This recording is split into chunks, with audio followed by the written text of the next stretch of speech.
and then I came back in, and I can definitely tell that I had Brussels sprouts for tea. So, Oh god, there, that's Great. it. Good. Yeah. I'm so glad. Yeah. Good.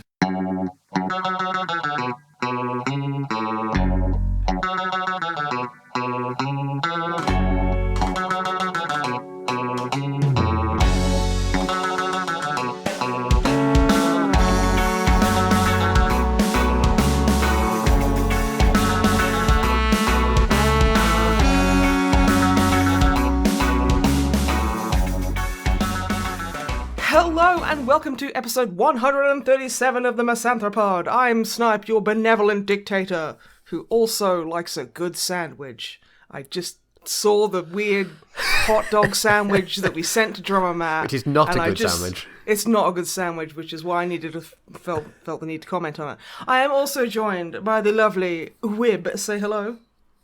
Would you mind if we did an intro that didn't require an image? Like that people can't see. No. People can Google hot dog sandwich. They'll probably be fine. Yeah, you just type in the sandwich that looks like it would be a bad sandwich that has there's one driver hot dog and three passenger hot dogs, and everyone will immediately see it. And the fact that I've explained it now, Yeah, it's now funnier. everyone knows what it is. It's funnier. Oh, fine. Okay, sure. Fine. Okay. It's not like, this is the first podcast recorded in a while. Yeah, we need to throw people in at the deep end. Yeah. Right? What? So anyone who's sort of sauntered into our space in the intervening time and goes, oh, I wonder if their podcast is professionally put together. Perfection. They can be confirmed that yes, it is. It's the only professional podcast on the internet. It's the only. Everyone podcast. else is wrong. It's the only podcast that is put together with the care and dedication of this level. Exactly. Yeah. And I think that's pretty magical. It is definitely Almost like a bad hot dog car. Oh, and this... Okay, speaking of professionalism, someone hasn't turned their phone on silent. So, the cute picture Drummer Matt sent to our group chat. In fairness, it was actually Matt that sent the thing, so, Uh-huh. Yeah, no. But he sent it, before we were recording. So this is on you. I'm sorry. Listeners, I'm sorry. Wib's new at this. How have we got worse at this? I have cancer. How? No one's allowed to say bad stuff because I'm ill. Yeah, I mean, I'm not putting it on you entirely. I'm saying we all have an equal share of blame here. Thank you for not saying. I'm not putting it on you, but I really do appreciate that omission of the but. Anyway, we're going to introduce ourselves properly. I'm trying to, and you were like, oh, I'm going to bitch about how professional this podcast is. How are you, Wib, king of the world, podcast curator of the internet? I mean, I'm all right. Okay, considering. Fantastic. Great. Matt, how are you doing? Yeah. Drummer Matt, the other person on this podcast. Hi. Yeah, I'm good, thanks. How are you, Snipe? Good. I'm doing pretty well considering. It is a Wednesday and I had chemo 2 days ago and I'm feeling okay. So yeah. This is good. Yes, it is good. But yeah, we don't have any general housekeeping stuff apart from say sorry that it's been taking a while to get these out. But a third of the podcast being very unwell kind of throws a spanner into those works. A little bit. So I apologize. I don't think you have to apologise for being quite sick. I'm sorry. I'm still gonna do it. It's fine. I'm glad. I will say I am glad that people liked the last Codex Compliant, which is the Dark Millennium one. It was a little bit different for us. I mean, granted, I did legitimately. I mentioned it in the outro thing, but the original version of that script is from 2017. How much of the script is still in its original form? Well, I mean, the joke about Scooch was in its original form. Yeah, we know. He wasn't asking about that. He figured that out. It's okay. A lot of it was rewritten. Did you have any really edgy jokes in it? I mean, there was one, which was the very end of it, which wasn't really edgy, but just really depressing. Oh. Which it ended on the note of, through Dark Millennium, we have learned to never hope for anything positive to happen in the world. Jesus. And that was just kind of how it ended. I'm very glad that you revised that. And I was like, I don't feel like doing that anymore. It was going to be like putting that, but then like kind of like a little bit of an upbeat jingle and a thumbs up kind of thing, like to kind of make it not quite so depressing. What were you going through? 2017, evidently. Yeah. Sure. Anyway, let's get this podcast show on the road. Drumbly Bumbly. Hello. What have you been up to, darling? I've been making notes about what I've been doing, mostly. So Have you lost them all? Because I do that all the time. No, I did good. I'm proud of you. I have nothing much you. to say about any of the things I've done, but I do technically remember some of the things that I've done. So that's all. I'm imagining like really ask 7:15 a.m. turned off alarm. 7:45 a.m. 7:50. Fuck off. That's an hour-long lie-in. Oh, I forgot you're dad.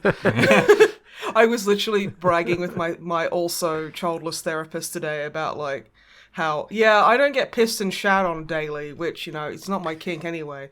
But and I was like, and I get to sleep in and spend my money on highly breakable toys that are overpriced, and children don't break them. But then I don't have anyone to bury me. But that's beside the point. I did see an excellent tweet actually the other day about childhood. I was like, well, let me set the scene. So imagine it's a Sunday morning. You've been allowed to sleep in as long as you want. You have no chores or responsibilities all day. There's fresh fallen snow on the ground. Your mum makes cinnamon rolls and serves you breakfast. But you're almost 3, so you are blind with rage. Okay. And I've never read anything more. I've never read anything more true in my life. Yeah. It's like everything is perfect, and you are fucking sick of it. You want to fuck shit up. All that really changes as you grow up is that you get more legitimate reasons to be pissed off. Yeah, but and you are you're not allowed to express it. Yeah, exactly. You're better at hiding it. Yeah. Which probably isn't very healthy. But I mean, not particularly, but also.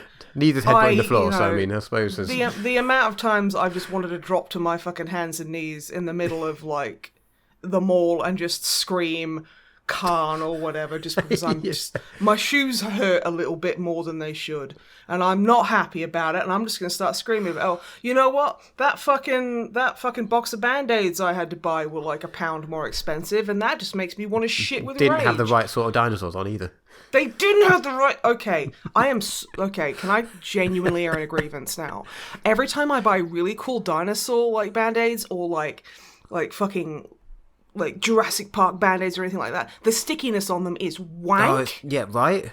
There's like, what's the fucking point? I've just bought some limp fucking plastic to put on an open wound and that's going to fall off immediately. And I just want it to look like dinosaurs, and you fucking ruined my life. Elastoplast, this is a fucking call out. You know what I really liked about that is how you were so formal about this is me airing a grievance, as if this entire podcast isn't just the three of us airing our petty grievances for like 2 hours. Well, yeah, because there's no, like, there'd be literally 80% less podcasts online if it was socially acceptable for grown-ups to have tantrums. If more people went to therapy, there would be less podcasts. This is unambiguously true. Legitimately, though. But yeah, also, I'm getting over a sinus infection. Well, I've gotten over it now, thank hell for that. Joking with my therapist because, like, she was like, oh, how's your sinus infection? You gotten over it? I was like, yeah, I can breathe again now. That's really cool. She ended the call today with, have fun breathing. And I said, that could be taken as a threat. And she went, right, I'm going to say bye before I lose my therapist license, for fuck's sake. And just... and I was like... Good. And I was like, that's fair. That's fair. Yeah. But no, there would be barely any podcasts if all of us were in the amount of therapy we needed, which, let's be honest. Mentally well people do not create content. Yeah. So anyway, Drama Matt, you woke up and everything was nice, and then you were just fueled by rage. Yeah. Always. Can you not tell I'm an angry person? Oh, the amount of times I've seen you mad is at least 0. Maybe once. I have been mad.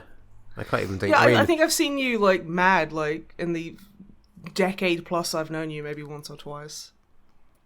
And it's... Yeah, I usually take the path of least resistance, to be honest, which is probably a flaw as much as a the opposite of So when perk. you're starting Anyway. therapy, instead of shouting about dinosaur band-aids online with me... So we've been doing some stuff. We watched Glass Onion, which is the new Knives Out thing. Have you seen either of them? I have not seen either, but I've been meaning to. Okay, yeah, they're really good. Like, they get a lot of, I don't know, like, they're quite polarizing somehow, despite being very... If you watch them in a vacuum without reading anything about them, you'd be like, this is quite entertaining, this is fine. And then you go online and you're like, oh, some people think it's the best thing ever, and some people hate it. Yeah, I've seen a lot of that. But it's like better than average. It's good. It's Can I say very entertaining. one thing? I just want to interrupt and say, am I the only one who gets a visceral, like, you know those fucking things at the pub that only old men eat? The little onions. The little pickled onions. Pickled onions in a jar of like vinegar or whatever it is. The term glass onion makes me think that it's a very visceral feeling of putting one of those in my mouth and then chewing and then it shattering.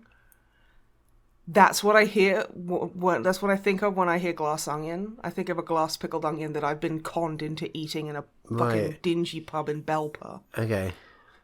So I'm just thinking of the Beatles. That's very, very... Well, yeah, exactly. No, that is a reference to the Beatles song. Yeah.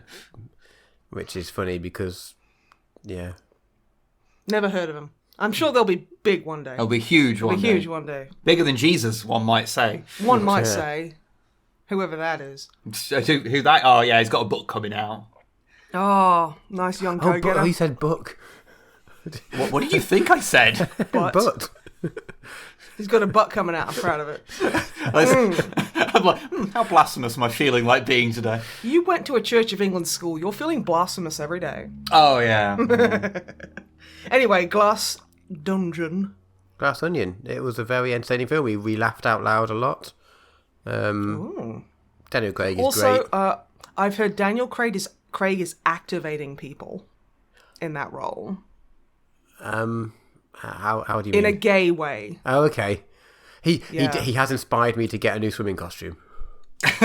Oh. I mean, what else can you ask of a movie, really? So, I mean, yeah. He just rocks up to this, like, party island and they go swimming and he's in, like, a Victorian full piece one, I don't know. Full, one of the full piece, like, t-shirt, trouser, yeah, like, short kind of thing. I think it's shorts, not trousers, and like short sleeve t-shirt, but it's like a blue and white stripe. I was like, I want to just rock up to a swimming pool in one of them because it would be great. Aren't those really French? Like the blue and white stripe ones? I'm sure I've seen like loads of like, historically, possibly. Now you have to be. You're not allowed to wear anything to swimming pool in France unless it's Speedos. Yeah, that sounds like the opposite of a problem. I need to look at more flesh. You have not been on a beach where there's a lot of. I want old German men. Well, that's what you're getting. Yes, good. And you're like, cool. That's not a full moon I expected today. Ich bin sehr... Oh, I can't remember the word for thirsty. Give me a second. Anyway, Glass Onion.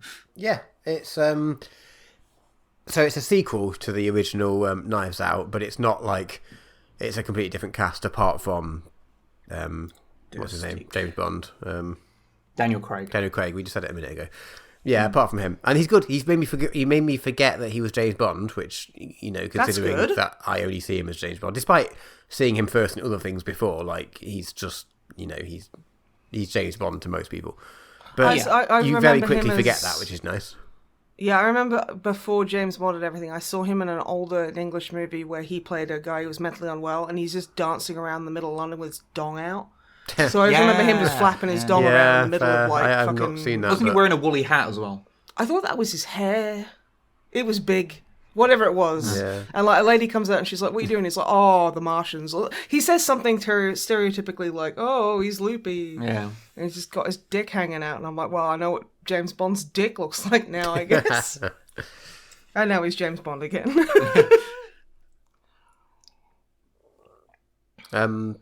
Yeah, and yeah, it made us laugh a lot. It's very entertaining. It's got clever bits in it, but as the title, so the title, for those who don't know, Glass Onion is a song by the Beatles, and it's a song about how people read too much into Beatles lyrics, and like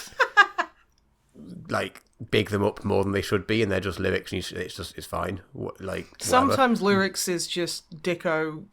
It rhymed, Yeah, and that's just every band has a dicko except for shit. You know, if it's a shit band, then it doesn't have a dicko because you know.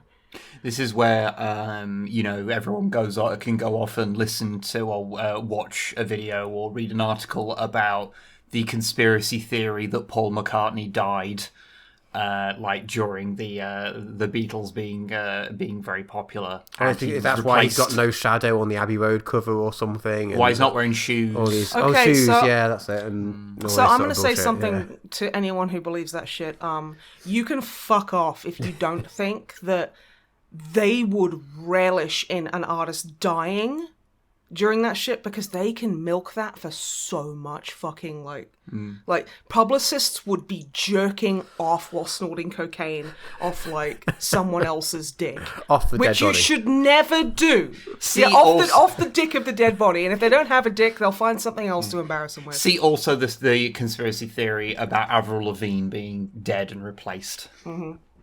It's just a thing they do periodically. They decide someone kill people and replace them. No, that's what they don't want you to think, listeners. Apart from the ones who died, and then there's conspiracy theories that they didn't. Yeah. Elvis. Yeah. You know. Fucking Jimi Hendrix.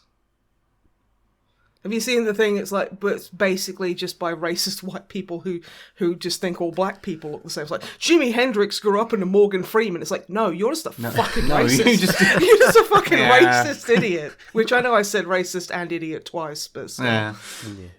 Yeah. So, Drama Matt, apart from being racist, what have you been doing? But yeah, it's good. I feel like my film reviews aren't really very good.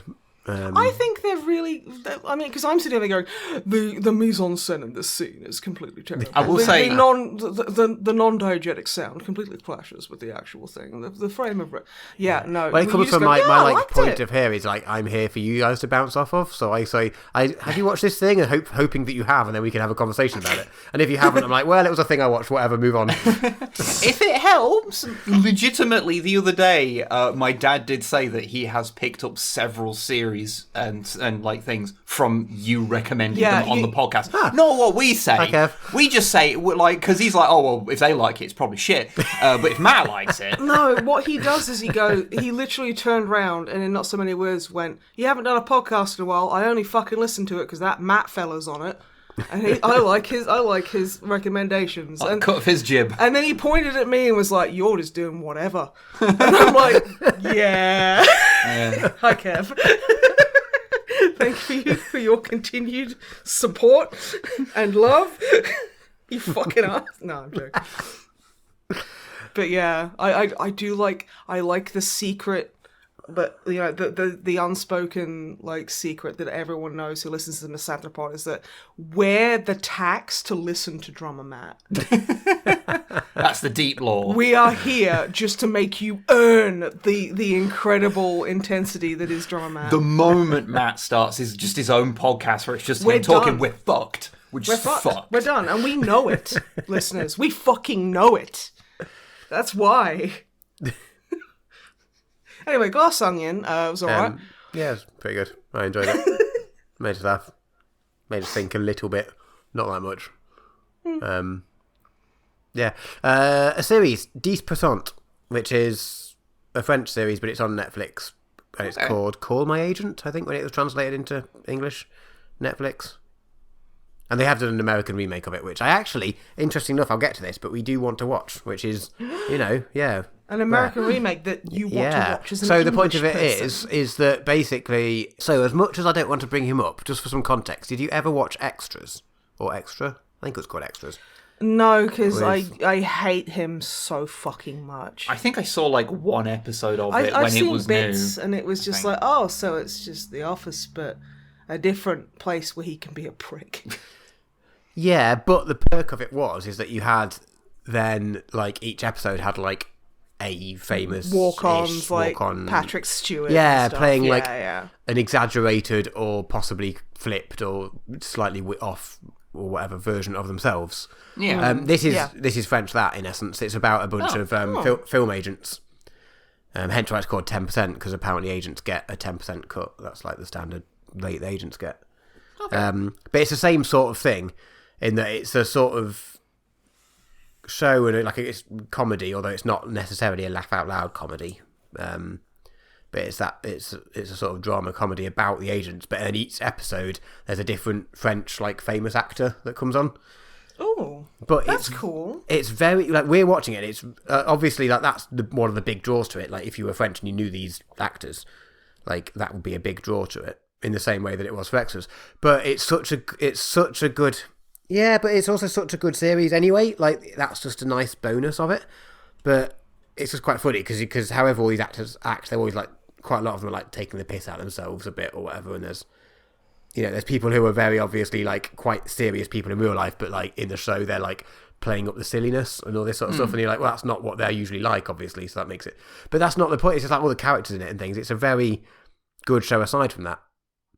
And yeah, I'd very much recommend it. But interestingly enough, it's made us sort of want to watch because they did an American remake of it, which usually wouldn't be at all interesting. Like just put the subtitles on or put the dubs on or whatever your preference. Like it's fine. Just you can deal with that. But with this, it means that then they've got like Hollywood actors and things in it. Yeah, things you've got a bit more context. Yeah. Oh, excuse me.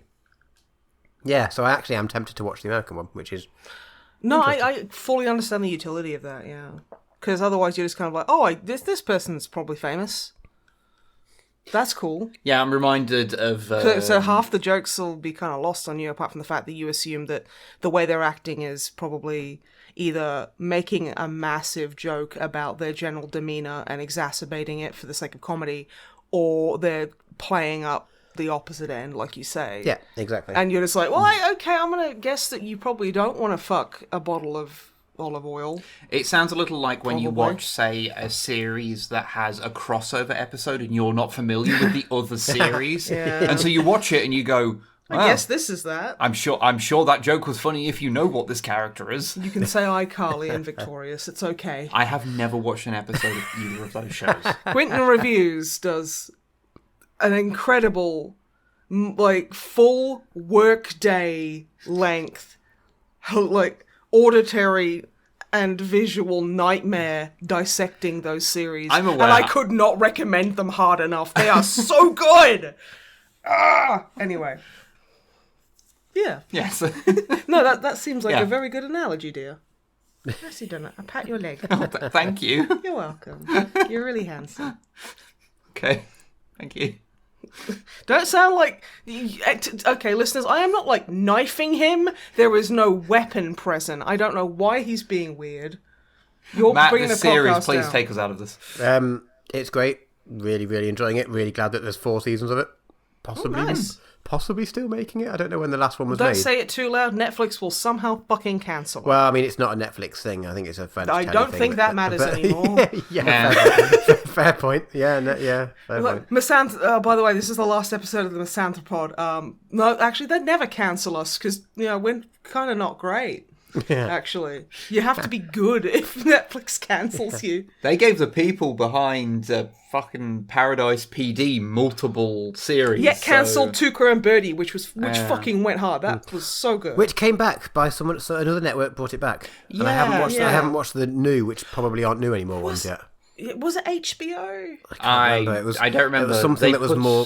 Oh, go on, sorry. They put up a single they put up like the first episode on YouTube because I remember watching it. And then I never got around to watching the rest of the series. Because, we're not going to spend another £10 a fucking month just to... Anyway. Yeah. What else have you been doing, Drumbly Bam? I've been... Also, this is the last thing I've been watching. In the last, I started watching it 2 days ago and I finished the first season. Oh, wow. The Critical Role animation, what's it called? Legend of Vox Machina. Oh, yeah. Show. So Critical Role is I enjoy it, but it is obviously massively overhyped. There's it's become a whole thing. And I still enjoy it, and I'm still, I'm massively behind. There was a point where I caught up to within a year of live or so, and then I've dropped off now. And I'm halfway through season series campaign 2, and now I'm just they're I don't know, 70 or something daft, some episodes into campaign 3. I'm like, that's the biggest happened. problem I have with Critical Role is that you miss one and suddenly you're like so cripplingly behind. It's a pain in the... But I still do enjoy it for all of its, whatever's. There's a guy, there's a slushy stand in the middle of the mall in town, and every time I walk past it, the guy's watching Critical Role on his laptop. And I just... You go, slushy guy. Yeah. You fucking go. But yeah, it brought it back quite a lot. So watching this series, it's sort of like... It reminds me a lot of the Castlevania animated series that was on that on Netflix? In that it's the same sort of, the animation seems quite similar, and it's very dark and gory in terms of dark as in like literally like, you know, there's lots of like scenes in caves and in castles underground and things, so it's like it's got the same sort of vibe, and it's like the same goriness, and there's like swearing and boobs in it and stuff, so it's definitely that sort of end of things rather than like, you know, a kid's animated program. But yeah, it brought it back just how much, like, I'm really enjoying the second campaign of it. But it brought back just how connected I was to the characters in the first campaign. And I don't know if it's because it's, you know, you always remember your first sort of thing or what, but it's just like, oh yeah, I miss these guys. And it's like, yeah. So the first 2 episodes, because it's a bit of a weird one, because it started off as a Kickstarter. Okay. And then it made like, it was like the record for animated series Kickstarter or something, I don't know, the highest funding something or other. I don't know if it was the highest funding Kickstarter, but it was the highest funding like for an animated series or whatever. Okay. And they made some, but then it got picked up by Amazon Prime. Yeah. And it all got a bit complicated because like, oh, but what about the Kickstarter people? And they're like, oh yeah, well you still get your pre-access to it, but you have to be a Prime member. And you're like, that's not what they paid for on the Kickstarter. And I don't know, it might not have exactly been, maybe there was another way around. I mean, I've just been... You know, I'm not a Prime member, but there's ways of watching cartoons online. There's a torrent of information out there to help you do that. If you're a naughty little darling, which none of us are. No. We love following laws.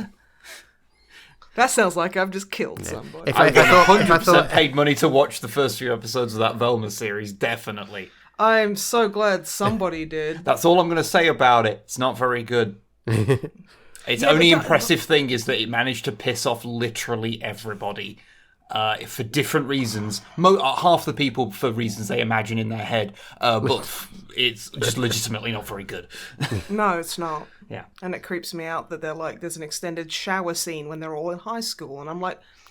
Literally, okay, cartoons, anime, I'm zeroing in on you. Make everyone a university student, because then they're basically adults and it's not creepy. You can have them be adults and have the school setting. You can have your cheesecake and eat it. You idiots. Fuck you, anime. Fuck you, John Q. Anime. Excuse me, where are the cartoons for perverts? I'm sorry, sir, there's none like that. You won't hear the last of me if my name isn't John Q. Anime. John Q. Anime is very specific. It's a comic. It's a comic of a guy in like a trench coat and an old hat. He looks like an old fucking detective. Goes up to like a movie theater. Goes, "Excuse me, sir, where are you? Where are your cartoons for perverts?" And he's like, "We don't have any of those." And he's like, "Right, this shall not stand." Which is probably actually. I'd say Ralph Bakshi has something to say about that. He was busy making cartoons for perverts in those days. Anyway. Yeah, Legend of Vox Machina is very good. I'm very much enjoying it. My first 2 episodes. Season 2, so. Right, yeah. So I'm like, fair. I want Fjord on a Mustang. Okay, can I just say, Travis doing that voice activated me.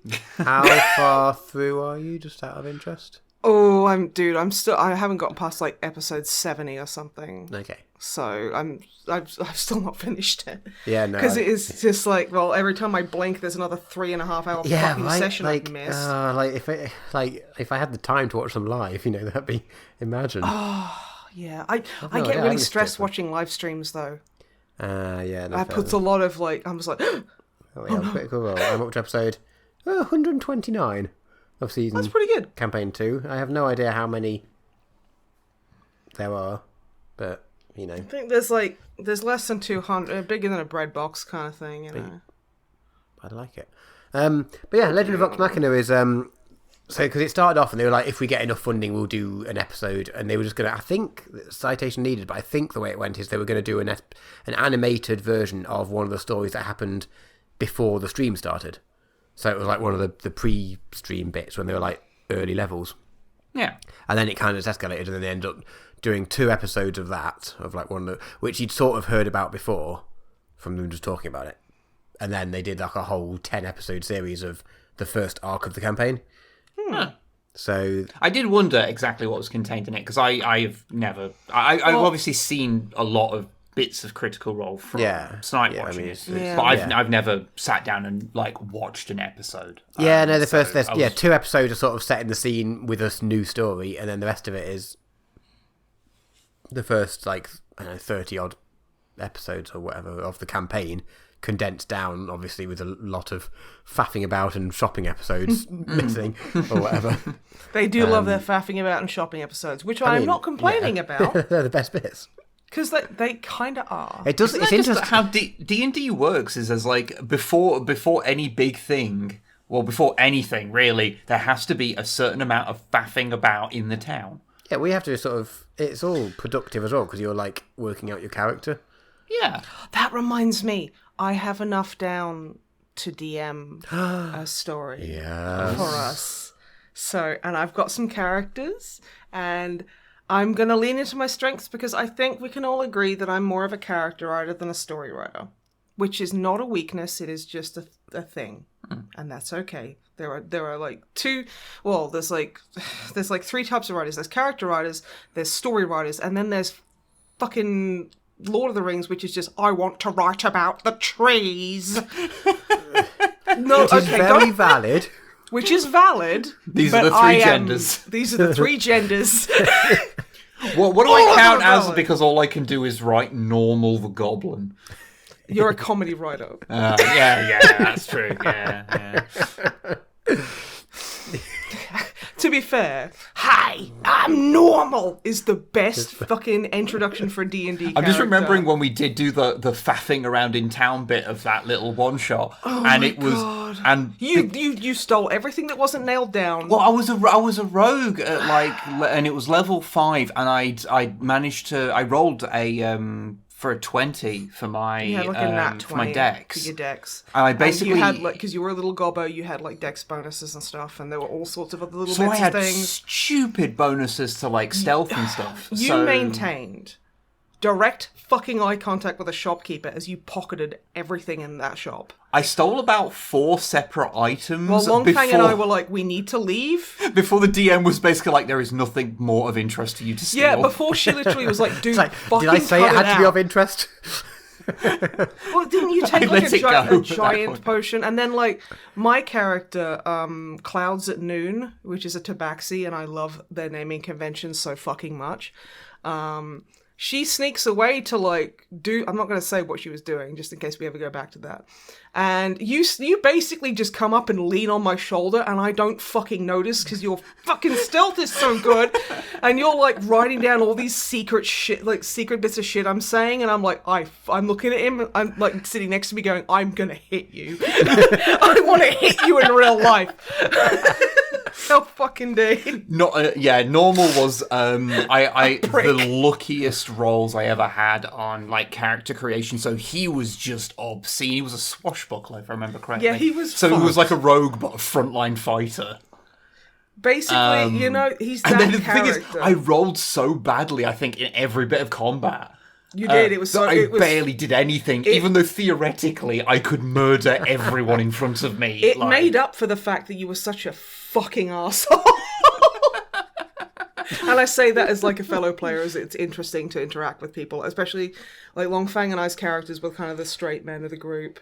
Yeah, Unity, you had Normal the Goblin, the swashbuckling goblin who would steal anything and sneak up on anyone. Then you had Freddy, the fucking alchemist. Like what was he?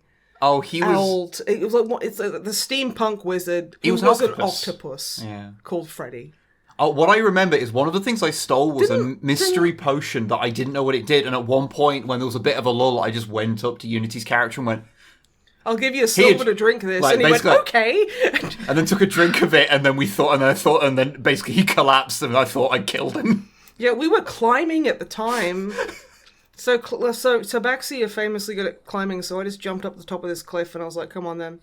Waiting for Longfang's character to come up and everything. And then you two at the bottom dicking about, trying to, like, you fucking killed the octopus, and I was just He was fine. I can't actually remember what the potion was. It was something that, like, knocked him out for, like, 45 minutes or something.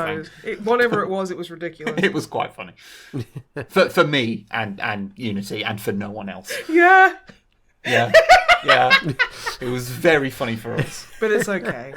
Because, I know both of you in real life and can just slap you. Yeah, Legend of Vox Machina. Oh yeah, I'm really enjoying it. I've got one episode left, and I kind of want to be watching that and not talking to you. So fair. I understand. I've got an episode of Bad Batch to watch. Like, I've got porn I could be writing. Okay, this is true. I win. Say also, dude, fuck you. You see, when you know someone as sweet and as nurturing as Drummer Matt, he comes out and says something like that, and it's like your favoured parent has looked you in the eyes and went, you were an accident.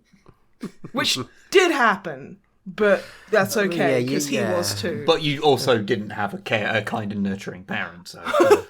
Yeah, some people have got fucking two of them. You believe that shit? That's embarrassing.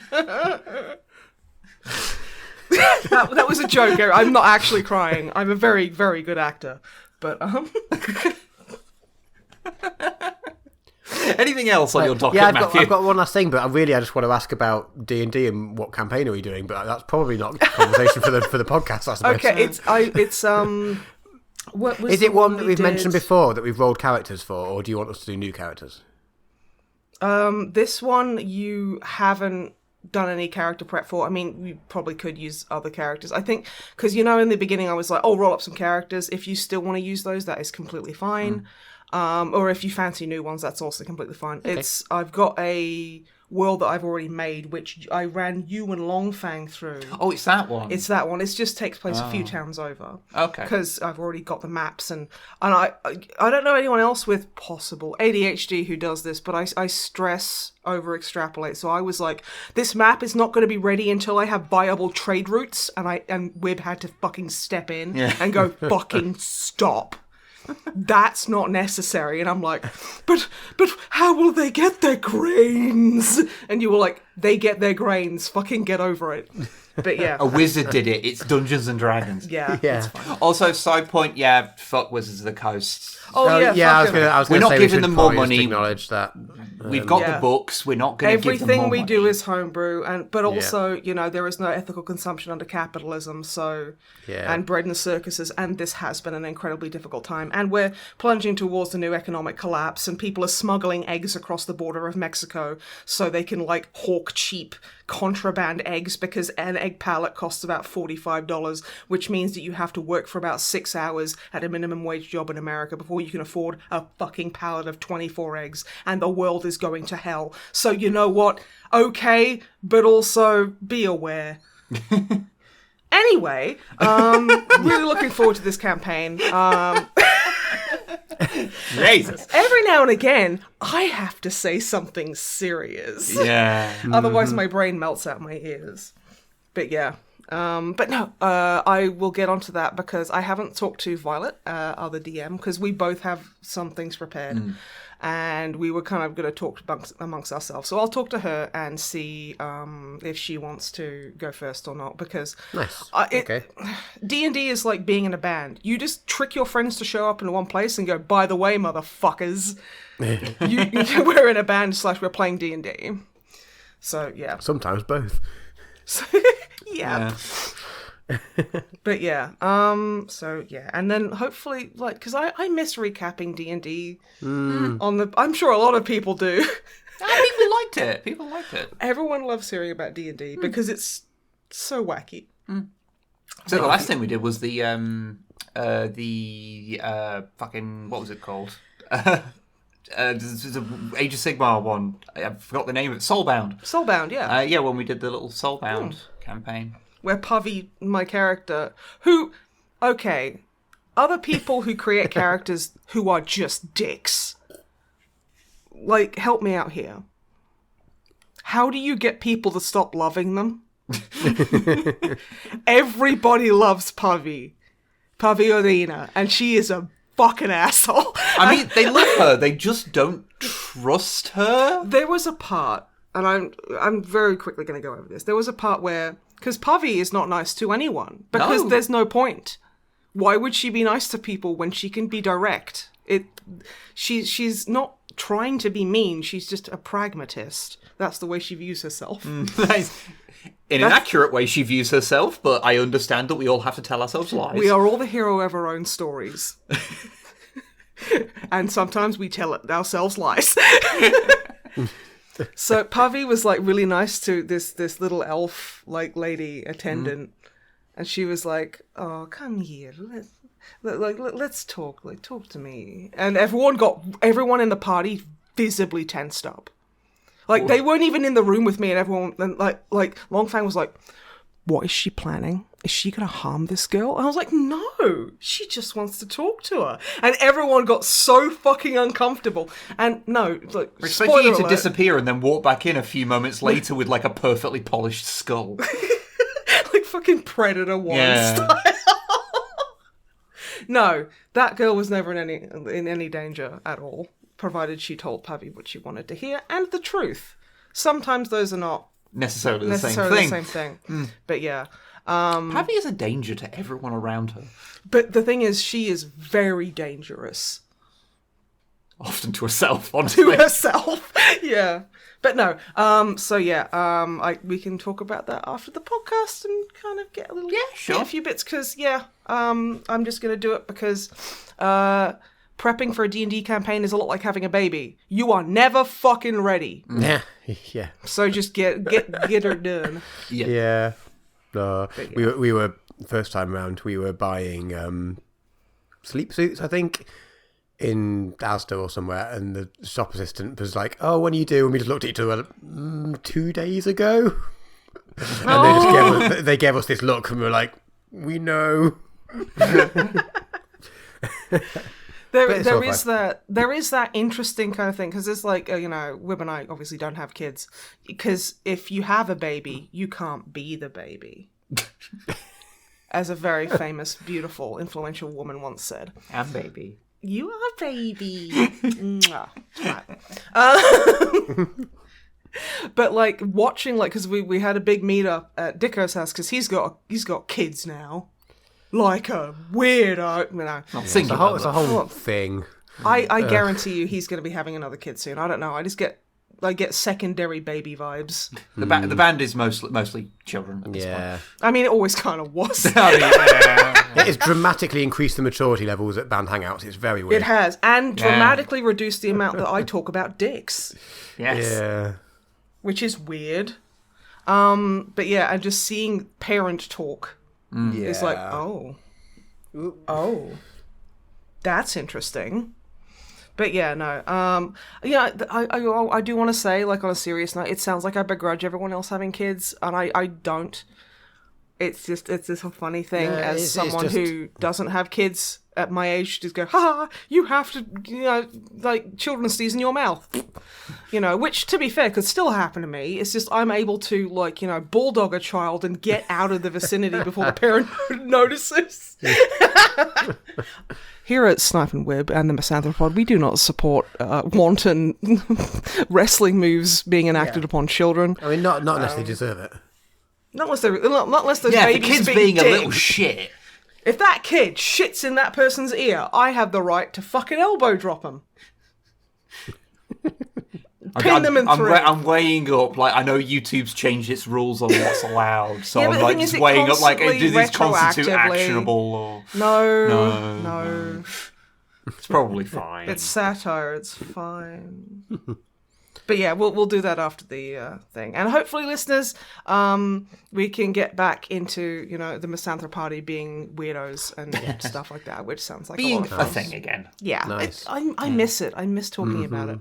And I can guarantee you that's probably half the reason a lot of people listen to it, but now they've been Stockholm syndromed into it, and they're like, well, I guess I'm going to listen to which Dick Snipe's thinking about today. I've been meaning to roll up a character, not necessarily ever going to play with it, but there's a Transformers role-playing game that came out a little bit ago. Longfang and I have been looking at doing a stream where we just roll up characters for it, even if we're not going to use them. Yeah, you've kind of been patient zero for Transformers lately. Yeah, absolutely. And you've been like, hey, Longfang, all that money you have that you obviously need to throw at plastic Transformer Man, and he's like, no, and you're like, well, guess what, buddy? Yeah. Fuck rent. but yeah, so I've been looking at that. So that's I don't know if we'll ever play a game in that system with honestly, anyone. But rolling characters is so much It is fucking fun. possibly the best bit about role-playing games. Apart from Hanging out with friends. Hanging out. Well, I mean, yeah, that's fine too, but it is a lot of fun making new characters, though. it's so much fun because my favorite part is I roll like this. I probably shouldn't say this too loud because my dice might hear it. But when you roll like a really low number and you're like, oh, could I make them really, really fucking stupid? Or do I make them so that they don't know what the spine of a book is called? I have been wisdom or intellect, and you're like, oh. I'm sure I've told this story before, but I remember when we played Call of Cthulhu, and Oh my God. I I DM'd that one. Yeah, at the time, I think I was, even though none of us really had experience with role-playing games, I think I had a little bit more experience with that kind of thing than a lot of other people. You had more experience with the setting, whereas John had more experience role-playing Yeah, games. yeah, actually, that's fair. But unfortunately... Beards was his character's name. We needed a character to kind of push forward. And I was like... I've made my character have anxiety. I can't do this. And so I resolved that the next time we played that game, I was going to roll up a character called Brick, who was going to be the stupidest character I could make. And his entire function would be narratively moving things along. Physically moving it. Yeah, basically I'm going to walk forward into danger whenever things start dragging. Now, the thing is, I'm going to come up with something as a DM here that is going to fuck you. Because I would say that, okay, so let's say that Brick here has standard human stats in a lot of role playing games is 10 because you don't get any pluses or minuses. That's the average, what's considered the average kind of person thing. So let's say you have 5 and you've got a -3 or whatever it is to intelligence. I would make it so that you would never fucking notice anything eldritch, and if you did, you'd be like, oh. You just wouldn't get it. Yeah, it's a squid, isn't it? Yeah, so the party would fucking hate you and plan to kill you in real life. That's fine. Brick was a sacrificial character. Yeah, but I do feel that kind of metagaming is a little bit... But no, okay. I am pulling Wimp's pisser here. Because, we had Sarah and Violet, because they'd never played really before... a role-playing game, or they weren't used to the setting as well. So I just had to say, you hear wet breathing, and they'd be like, we stand in the doorway and refuse to move. Because it was scary, because I'm very frightening. But yeah. Oh, I want to play D&D again. I want to play a role-playing game again. But anyway. Yeah, let's do it. Anyway, so Legend of Vox Machina was pretty good. Yeah, cool. I've got one episode left to do, so unless it goes horribly wrong, I very much recommend it. And I was reminded to watch it because the second series has just started. And in fact, as you were talking earlier, and I definitely wasn't distracted on my phone, they've just announced a animated series of the Mighty Nine campaign. So Cool. That's going to be breaking news announced about, well, when you listen to this, about 2 weeks ago. Fuck you. Yeah, I've got cancer, Matt. It's okay for me to make that joke. And I'm also a very quick cancer update in case anybody's worrying. The doctors are looking quite hopeful. I've probably got a month left of chemo, and we're already starting to talk about having my secondary MRI so they can see how much my cancer has shrunk, which is a significant amount, because they can't physically palpitate it anymore, which means they can't feel the lump. Chemotherapy has shrunk it that much. That's and so then exciting. they're gonna... I know. It's so weird to be looking You're forward to fucking rocking surgery. this, dude. Like, it has been fucking hell on earth. oh yeah, absolutely. I'm not trying to minimise that. Oh no! I appreciate you. Yeah. Thank you, because it's a lot. And if you've watched my latest cancer vlog, it's that was a good 40 minutes of just crying. I'm so pretty sorry. much. No. It I mean, to be fair, that was like, for those who haven't seen it, Drummer Matt's describing what I'm doing during the vlog. No, well, I mean, both. You and everyone watching, but yeah, no, I've done those vlogs to kind of like demystify it, because I didn't know half the shit that I would have to go through. So, but it's been hard, and I very much appreciate those episodes, although without wanting to pressure you to do more, because I get that they're like super hard to make. Yeah, I mean, I am feeling better. That was kind of like a low point. That was quite a low point. So, you know, but I am feeling a lot more positive about it, just because we're talking about surgery now, because then I get my lump removed. And I think I'm probably... I don't want it. No, I've got it now and I don't want it. You can have it if you want it. Well, because then you could, like, I don't know, like, torture it for being a dick. The problem is it's already dead by the time I get it. So this was actually brought up in a podcast I was listening to not long ago. Was like, when you have something removed in a hospital. Is it yours? It's not yours. You don't get to keep it. Well, no, it's because it's biologically hazardous. It's unsafe. So, like, if you get teeth taken out, you can keep them because there's no goopy parts, and you can't go and put it in someone's hamburger like a fucking sign. I mean, you can, but it's not going to like make them really unwell. Teeth burger. The burger that bites back. I don't like that. It's fine. It's just burger dentata.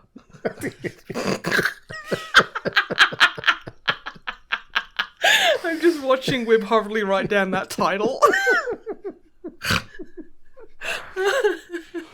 Just it goes in the list. You know? Yeah, it goes on the pile. But yeah, I know I keep interrupting Drummer Matt and making everything about me, and I'm sorry, but it reminded me, so I was like, oh. But yeah, no, I'm doing a lot better. And I'm excited to get a surgery, because then I get this fucking cancer removed. And then maybe I go to radiotherapy, where I basically go into a hospital room, take my top off, and get laser beamed for 30 minutes. Yeah, something like that. It's something like that. It's like, it's really unsexy, honestly. Yeah. Also, oh my god, I gotta have an anecdote about my first MRI, which I might have gone over, which is to do with my piercings. I think you might have talked about this. Yeah. But feel free to repeat it. But yeah, like, I'll very quickly brush over it. I have like 18 piercings, and like I was like, can I keep my piercings in, because it's a pain in the ass to take them out? And the nurse was like, well, you can, but the MRI is a big magnet and will make them vibrate at a certain level, and they'll probably melt out of your body. And I was like, I'll take them out. So I did, and like the nurses were all really shocked, because it didn't take me any time to remove them. And they're like, usually we're sat here for ages with people with like a tenth of the piercings you have. And I'm like, well, if I can't get them out, how am I supposed to clean them properly? And they all kind of were awkward. And they were like, we were wondering why your piercings didn't smell. And I'm like, are you fucking serious? People are coming in here with crusty ass clean your piercings, people. Soap and water. Every couple of days. That's all you need.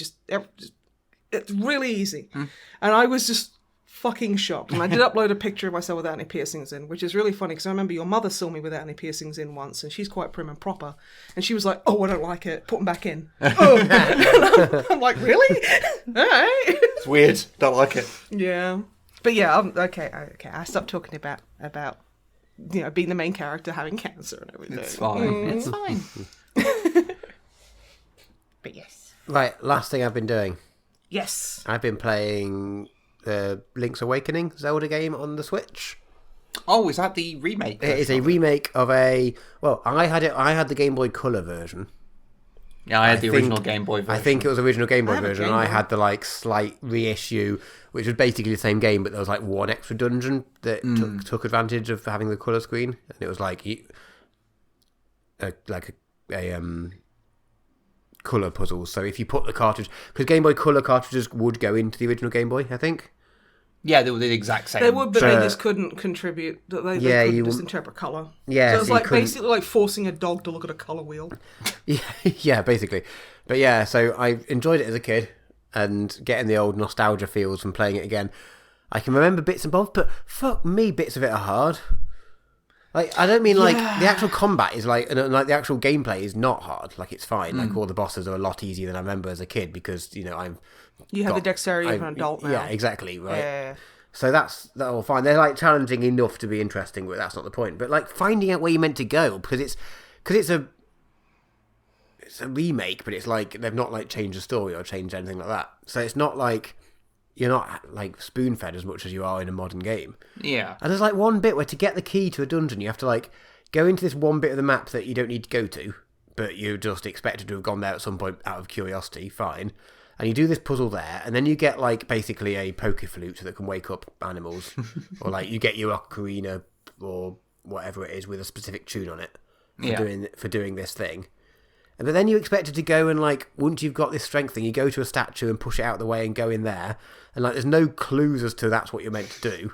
And then you go down there and you find this skeleton, and then you have to know that you need to play this poker flute to wake up the skeleton. Hang in there, skeleton. And it's like, how do you? I just ended up having to. I was like, I have no idea what I'm meant to do next. Well, I'm just gonna have to Google it. You need to like, comment, and subscribe. You needed to. It's because you needed to have a subscription to Nintendo Power Magazine or equivalent. Well, no, it's like well, yeah, to know what the right? fuck to do. The old SNES games and stuff. They were so hard just because they had to justify the outrageous price tag. So they didn't explain these things, so it would artificially lengthen gameplay. Well, it's like and also buff up cheat lines and Nintendo Magazine. Yeah. It had to be right. Well, it's like There's no way you'd know how to do this unless you looked it up somehow. The only way back in the day. Yeah, like back in the day, and like, oh God, do you remember? I get the same nostalgic feelings from like the early days of Pokemon Go, where you'd be at school and you'd be like, dude, how the fuck do I defeat like Vulcan Raven? And they'd be like, dude, you haven't done that yet. And I'm like, no, I fucking haven't. And they're like, okay, Claymores. And I'm like, fuck, why didn't I think of that? Well, the Nikita, it's that kind of schoolyard discussion where you all have to sit Pokemon there. Go? No, that's Metal Gear Solid. But there should be Claymores in Pokemon Go because that poker flute can fuck off. You were comparing the early days of Pokemon Go with the feeling of kind of like everyone's there helping each other. Hey, there's a Lapras over there, and everyone was just happy and outside for a bit, and it was kind of nice. The best. Yeah. And now Pokemon Go is like, oh, if you want a shiny Giratina, you need to pay fucking £5, and that's the only way you can get one. You're a stupid fuck. I hate you. That's the patch notes I'm reading. Yeah, I don't play it anymore for I've been some reasons like that. Yeah. Yeah, but no, it's like I do that kind of pre-internet thing where I was still on the internet, so I could do it, but then I was just like, yeah, no, like I don't have, because I was trialing as a child who couldn't afford to be fed.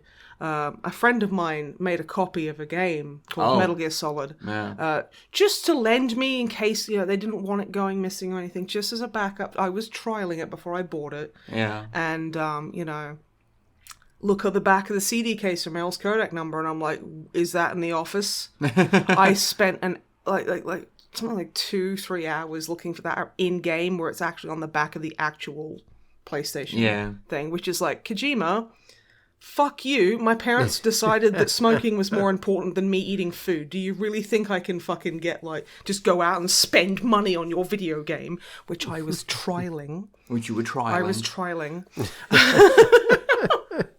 So I went to school and they were like, it's on the back of the CD case, you dumb fuck. And I'm like, yeah, everyone keeps fucking saying that. I nearly threw hands with a guy in my class. I'm not even joking. And he literally said, well, maybe stop being so poor. Yeah, you should have thrown hands. You should have. Yeah. I did hit him at a different point, though. So that was fine. Yeah, I think in that specific instance, I am on the side of violence. Yes. He was one of those people that, even though this was, because at the time, expensive watches and stuff was still they still had a purpose, whereas nowadays, because we've all got phones that tell the time, it's more of a statement of wealth now. But he had an expensive watch, and I've still got a chunk out of my knuckle where I fucking right hooked him, and just by accident he raised his hand and I took a chunk out of my knuckle on his expensive watch. But I also broke the watch good call. Didn't have to pay for it because I was fucking poor. And, his parent was, a teacher at this weird private school. I described it today as Jonestown Private School, And I think that was fairly appropriate, which is funny because I have described it as a weird cult-like school before, and immediately got a German in chat going, "Do you mean this school?" And I was like, yes. Yeah, it's one of those. It's one of those. You can say what it is. It's a Rudolf Steiner school. Yeah, no, they're well known for being weird. Yeah, I went to one of those. So Yeah. Anyway, fuck that guy. I miss, like, that kind of nostalgia is nice, but I appreciate the sitting in your bedroom alone for hours after midnight going, where the fuck is this CD case? Or how the fuck do I get this ocarina off this skeleton or whatever is maddening. So, yeah. But no, I very much get what you're going. So I remember when I, for some reason, got really obsessed with, like, for a month or so. I was like, I want to beat the original Castlevania. Because you seem to be relatively neurodivergent, but you still have a lot of dalliances with hyperfixation. I think you meant to say that I seem you seem very neurotypical. I'm sorry. Yeah. Yeah, and I got really obsessed with it, and it's like when I eventually beat it, it only took me like 45 minutes, but the world record speedrun is like 9. Yeah, no, which is ridiculous. Like, fuck you, dude. But yeah, I've beaten the game a couple of times now, but like I remember like how long it took me of just repeatedly doing it, because obviously these games would, you know, they cost like 45 quid or whatever, which like in like modern day equivalent, that's like nearly 100 quid. Yeah, so they had to have like a time thing into them, so they were just often obtuse or unreasonably difficult, because it was, you know, how to Earthworm extend Jim that. fucked me like that. Earthworm Jim was so fucking hard. Yeah, I remember that game. Really that was so difficult. God, opposite of groovy. It was yes. But yeah, now that we've 3 old people have yelled at a cloud. Yeah, that's me done pretty much, I think. Oh, I also went on lots of trains. It's not really that much to talk about apart from just trains are cool. We went on a lot of trains. We went on the train to France, and we took like You can get a train to France. Yeah. Yes, Eurostar. Yeah, it's great. Does it go underwater? Goes under the sea. The Channel Tunnel. Yeah. What's that? You're not serious. No. Yeah, that thing that Elon Musk built. No. Okay. This works. Okay, I am taking the piss. I know what the Channel Tunnel is. It just took me a minute to realize to remember it existed, and that trains can go underwater. Yeah. And not set fire and lock people inside because... Oh, they do catch fire in the tunnel. God. They do catch fire occasionally. Okay, a bit of normalcy for the podcast so here.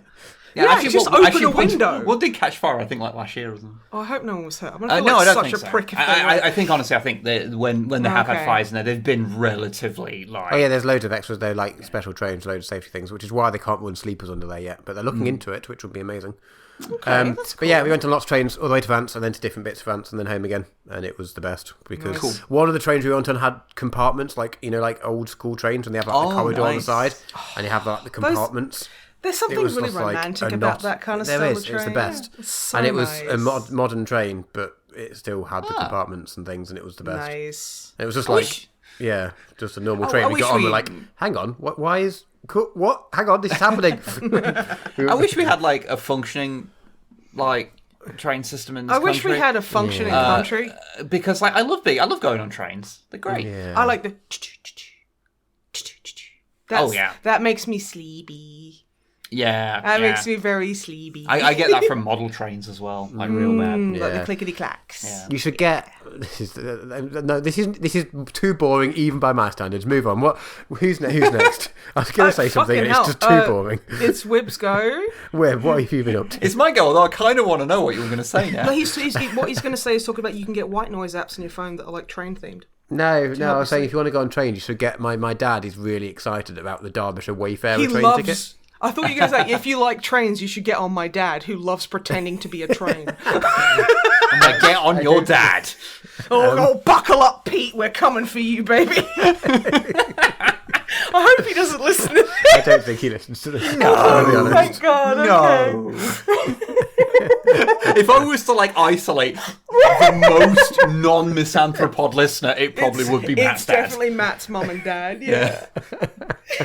See, my parents would hate listen to it, so they can pause every 3 minutes and call me a twat or something, or a slur. Your dad just goes, yes. Your dad is like, the chill dad who gets it. And I think your mum would just fucking cry. I'm still pretty sure, I think, like, when we talk about, we make videos on the internet, I'm still pretty sure my mum thinks we do porn. I said that to an oncologist without thinking, and there's an older Asian lady. Okay, you're going to need to provide more context here. I said, it's like this lady, she was examining my left boob, which is, we're already past a lot of social norms here. And she was like, so, what are you doing? I was like, I make videos online, and the room fell silent. And because I hadn't had much sleep, and I was just like, well, I do. Because my brain's like, well, that is what you do. Yeah. I didn't realize how it could be taken. And I stopped and I went, not sex ones. And she went, oh, okay. Okay. What kind? And I was like, well, I don't want to say YouTube videos. That's even more It's kind of worse. Yeah. Honestly, like, sometimes you just sit there and like you have to describe. Oh, I make videos about Warhammer. No, it's porn. It's porn. You know what I do now? I literally way more respectable. Last time I was in the triage unit, and you were with me. The nurse was like, "Oh, what do you do?" And I was like, "I'm a video editor." And I was like, "Oh, that feels good." I'm lying, but it's good. Well, no, I do. That's not explicit. That's an element of the job. But I was just like, and he paused, and I was like, "It's not." I said, "It's nowhere near as rock and roll as you think." He was, "Oh, I was about to ask," and then the subject was dropped, and it wasn't. Oh yeah, my 14-year-old nephew that I hate's into that. He loves slurs, He doesn't have that kind of like a thing to it. So it's like, yeah. It's like Trixie Mattel when asked what she. So yeah, I'm in dry cleaning instead of drag queen. It's that kind of thing. Anyway, shall I do the thing? Yeah, make it snappy. I'll do the thing. All right, okay. So things I have done, multitudes of things, but I'd forget most of it because it's been more than a week.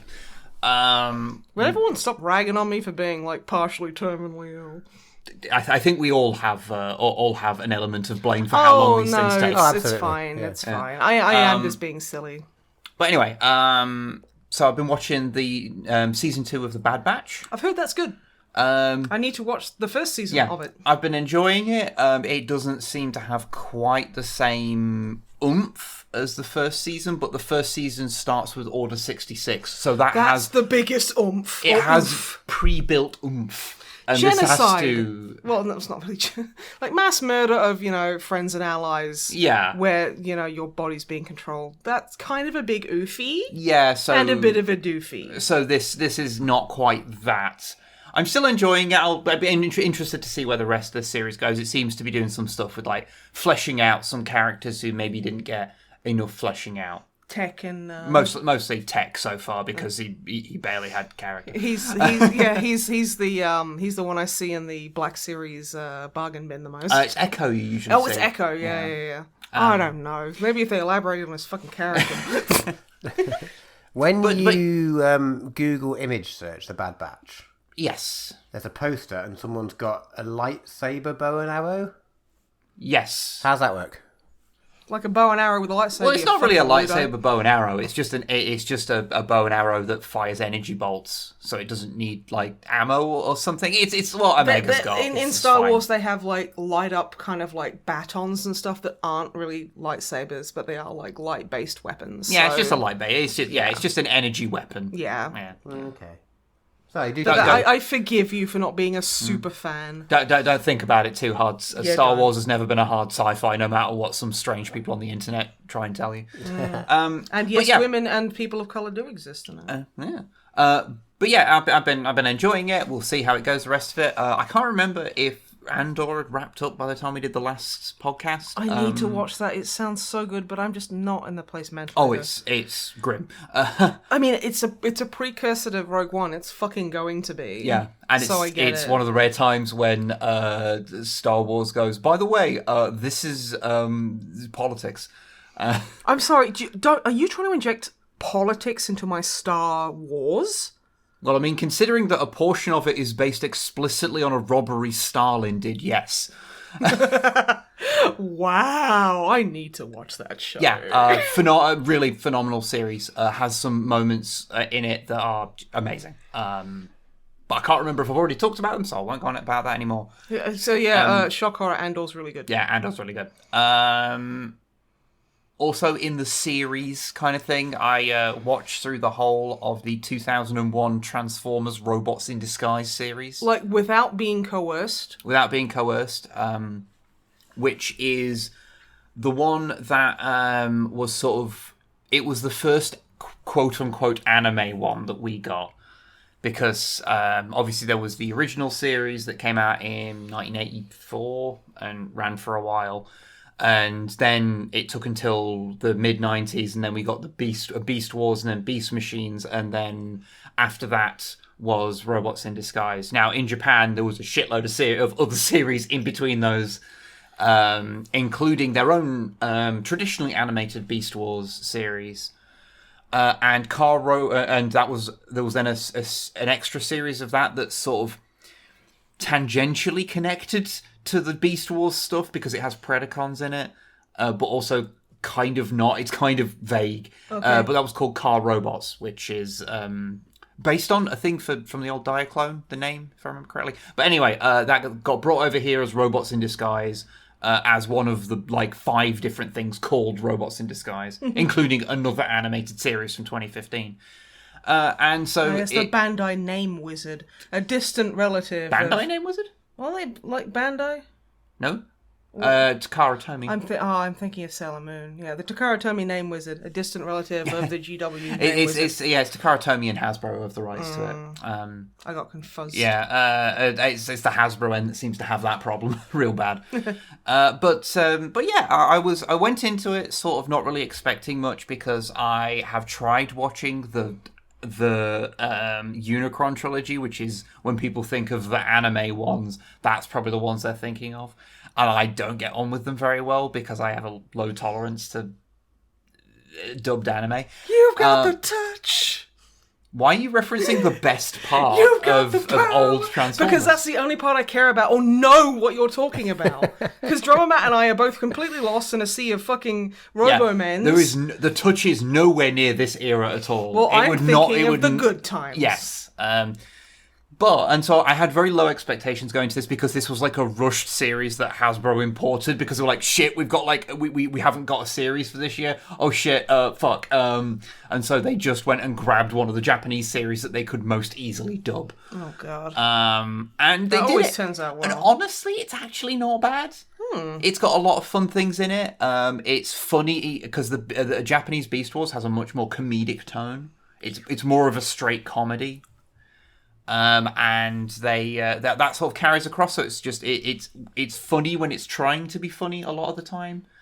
It's not amazing or anything, but it's a bit of fun to watch through. And one of the interesting things is that because the toy line for it was sort of an interstitial one, and there was toys made specifically for it, but a lot of the toys were holdovers and repaints of old Beast Wars toys, and in some cases Generation 1 and Generation 2 toys.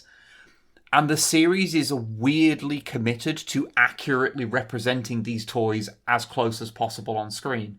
So that means you'll have this hyper elaborate, overcomplicated Beast Wars second toy, animation model next to a Generation 1 Combaticon model who is basically a bunch of ambulatory cubes.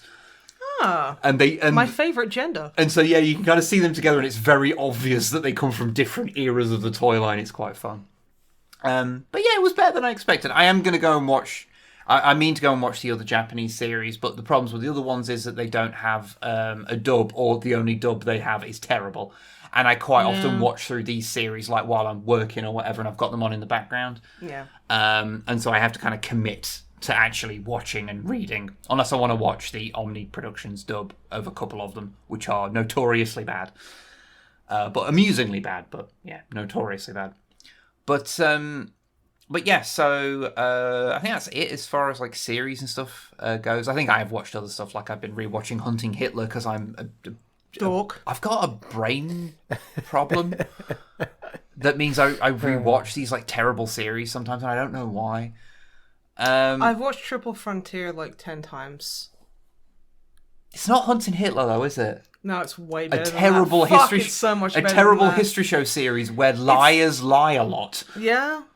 I get to Hunting Hitler doesn't have celebrated Chilean American actor Jose Pedro Almacida Pascal and celebrated Guatemalan American actor.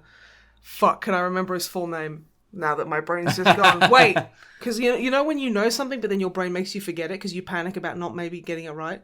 Oscar Isaac Hernandez Estrada. Okay, there we go. But yeah, so onto video games. For like 3 weeks, got utterly obsessed with Vampire Survivors. We both got fucking hooked. That game is like £2, and we spent like nearly 60 hours like or something. 60 hours. I'm like, Jesus Christ, that game is so fucking addictive. It is so good. If you haven't played it, it's a really basic game where you just walk around an area. You emit things that damage the stuff around you. Yeah, you have your weapons auto-fire, and you just are being attacked by waves upon waves upon waves of enemies, and you slowly get more and more upgrades. And the enemies get tougher. And you just have to try and like beat the thing, and there's...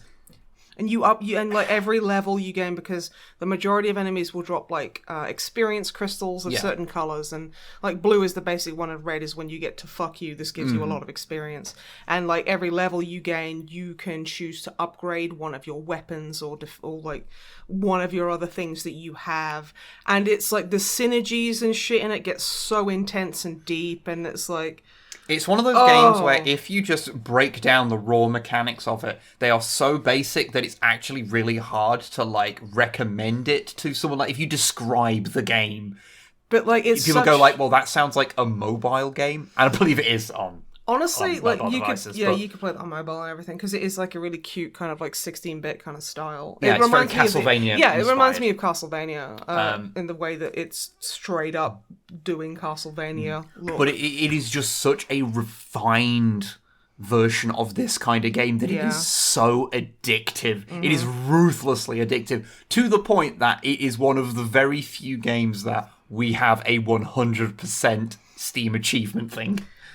Yeah, because it really gets you hooked. And there's still more we haven't unlocked. There's still some secrets that we haven't done. But... And it's just like, oh, fucking hell. Yeah, Vampire Survivors, it's like, I think it is like at full price, like £3. Which honestly is a fucking steal for the amount of like time we sank into it. If you haven't played it, it comes with a wholehearted recommendation. Like, yeah, good. Just make sure that you don't have any like exams to study for. Or children to take care of. And the bestiary for it, we can look at what the monsters are. The entries are all written by James Stephanie Sterling. So that's fun. We love them. So that's fun. So it's got a very kind of like tongue-in-cheek kind of way of going about things. It's very good. It knows what it is, and honestly, it's so charming. Cannot recommend that enough. I've also been playing through Valheim on stream with Longfang. You have? Which is basically... It is, because I played this... a long time ago, and it's so fucking different from when I played it. Yeah, it's like Minecraft in that kind of regard that's had so much done. Well, it's interesting because it's the exact opposite energy to the Satisfactory streams we did, where I was the one who knew how the game worked intricately and would go, okay, Longfang, I need these materials, I need you to find them and come here, or I need this building, like this structure building, and then I'd go and do the intricate like factory stuff. Effectively. This is the opposite energy, because Longfang knows what he's doing in his games, knows how to build these like lovely like long houses and things. He knows it like the back of his hand, and he like makes all these beautiful fucking structures like it's nothing. And I'm just like, okay, point me in a direction where you want the trees gone. And you also have a pet pig. Called Megatron, yes. And when you pet him, it comes up with text on the screen that says, Megatron loves you. And yes. And you also have bees. Yes. Now, what happens when you be nice to the bees? If you click on the bees, it will tell you if the bees are happy or if the bees are sleeping. Yeah, so text comes up and goes, the bees are happy. And I like to know that the bees are happy. Yeah, if people don't know, Valheim is a like survival construction-y kind of game. Based around Norse mythology. Yeah, based around Norse mythology. So, you know, you go off and the kind of central structure of it is that you gradually like explore the world and kill off these kind of like big bosses. Like the first one is a lightning deer that you summon whilst like heavy metal plays, and you're like, all right, this might be the coolest thing I've done in a long time. Yeah, okay. Pretty good. So yeah, it's a fun little game. It seems the construction element of it seems to operate in a place where my brain has trouble dealing with it. That was the problem I had with it. I was just like, but why need house when have axe? I hit shit. What? But I am enjoying playing it with a friend. So that's all I can really. Seems to be a good stream game. Yeah. I mean to go back and play the other half of it because I played half of Lego Builder's Journey. I've got it on my phone. I started doing that.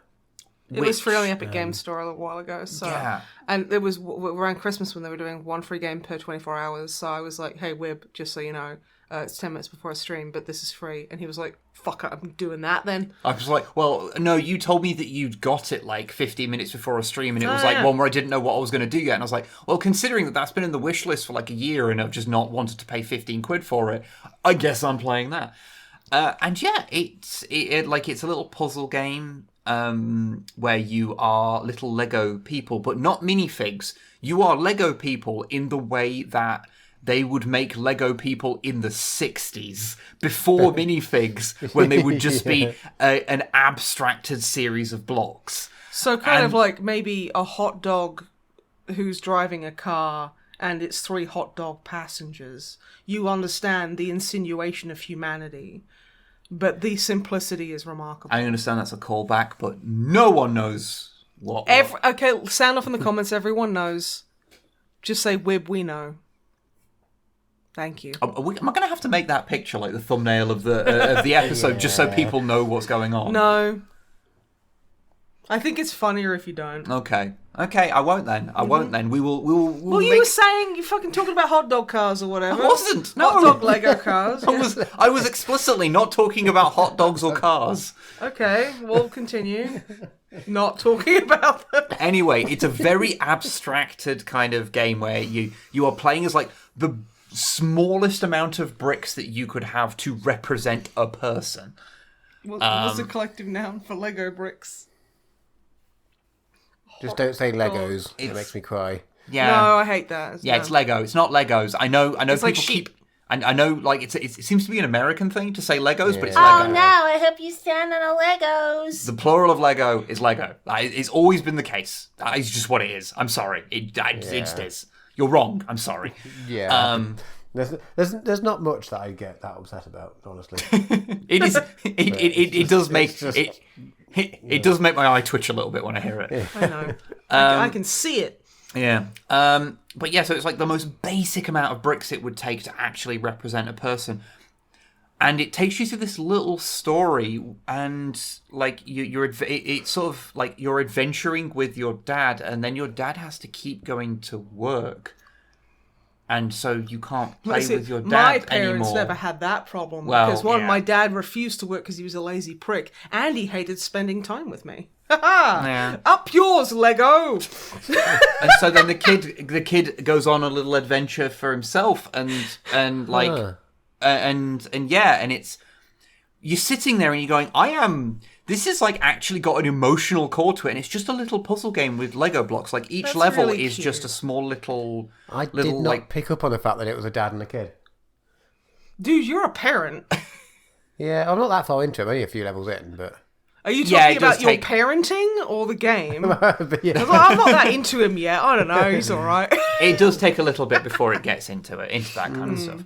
But yeah, and it's done with these like little vignette kind of like things where it's just a small little scene that you're playing through, and it's got, you know how in the modern Lego movies they have like a texture thing on the Lego bricks, so they've got like scuffs on them and stuff, and so when the light hits them, it's a really nice touch. So it makes them look like actual Lego bricks. Yeah, this has that kind of effect on it. So I don't know, It's not amazing or anything, but it's just this cute little puzzle game. And I do mean to go back and finish. I think I got about like maybe 3/5, maybe 2/3 of the way through it, and then I needed to finish up the stream. Fractions. I meant to go back to do the rest of it, but yeah, I thought it was a cool game. That was fun. And the last thing I will mention, mostly because I've forgotten anything else I did. And have mostly just been playing more Star Trek Online The 13th anniversary event has just started, and Gates McFadden has showed up, so that's fun. Okay, that fucking rocks. Also, But- I like how like nearly nobody in Star Trek is allowed to have a normal human name, like a civilian name, like the actual actors playing the characters. I know what you mean. Yeah. I know what you mean. Like when Beverly Crusher is more of a normal name than Gates McFadden, bruh. Now I'm just thinking of Tig Notaro. Fucking hell, yeah. Playing Jet Reno. That's an actual name. Or is it the way around? I always get I can't tell because they're both so fucking sci-fi. They're both so fucking cool. And she's great. She's great. But yeah, so yeah, I've been having fun with that. I unlocked a big Jem'Hadar carrier to be my new main ship for a while. So that's big. Fun. But yeah, the last thing was I don't think I'd done this by the time of the last podcast, but I have started using Instagram.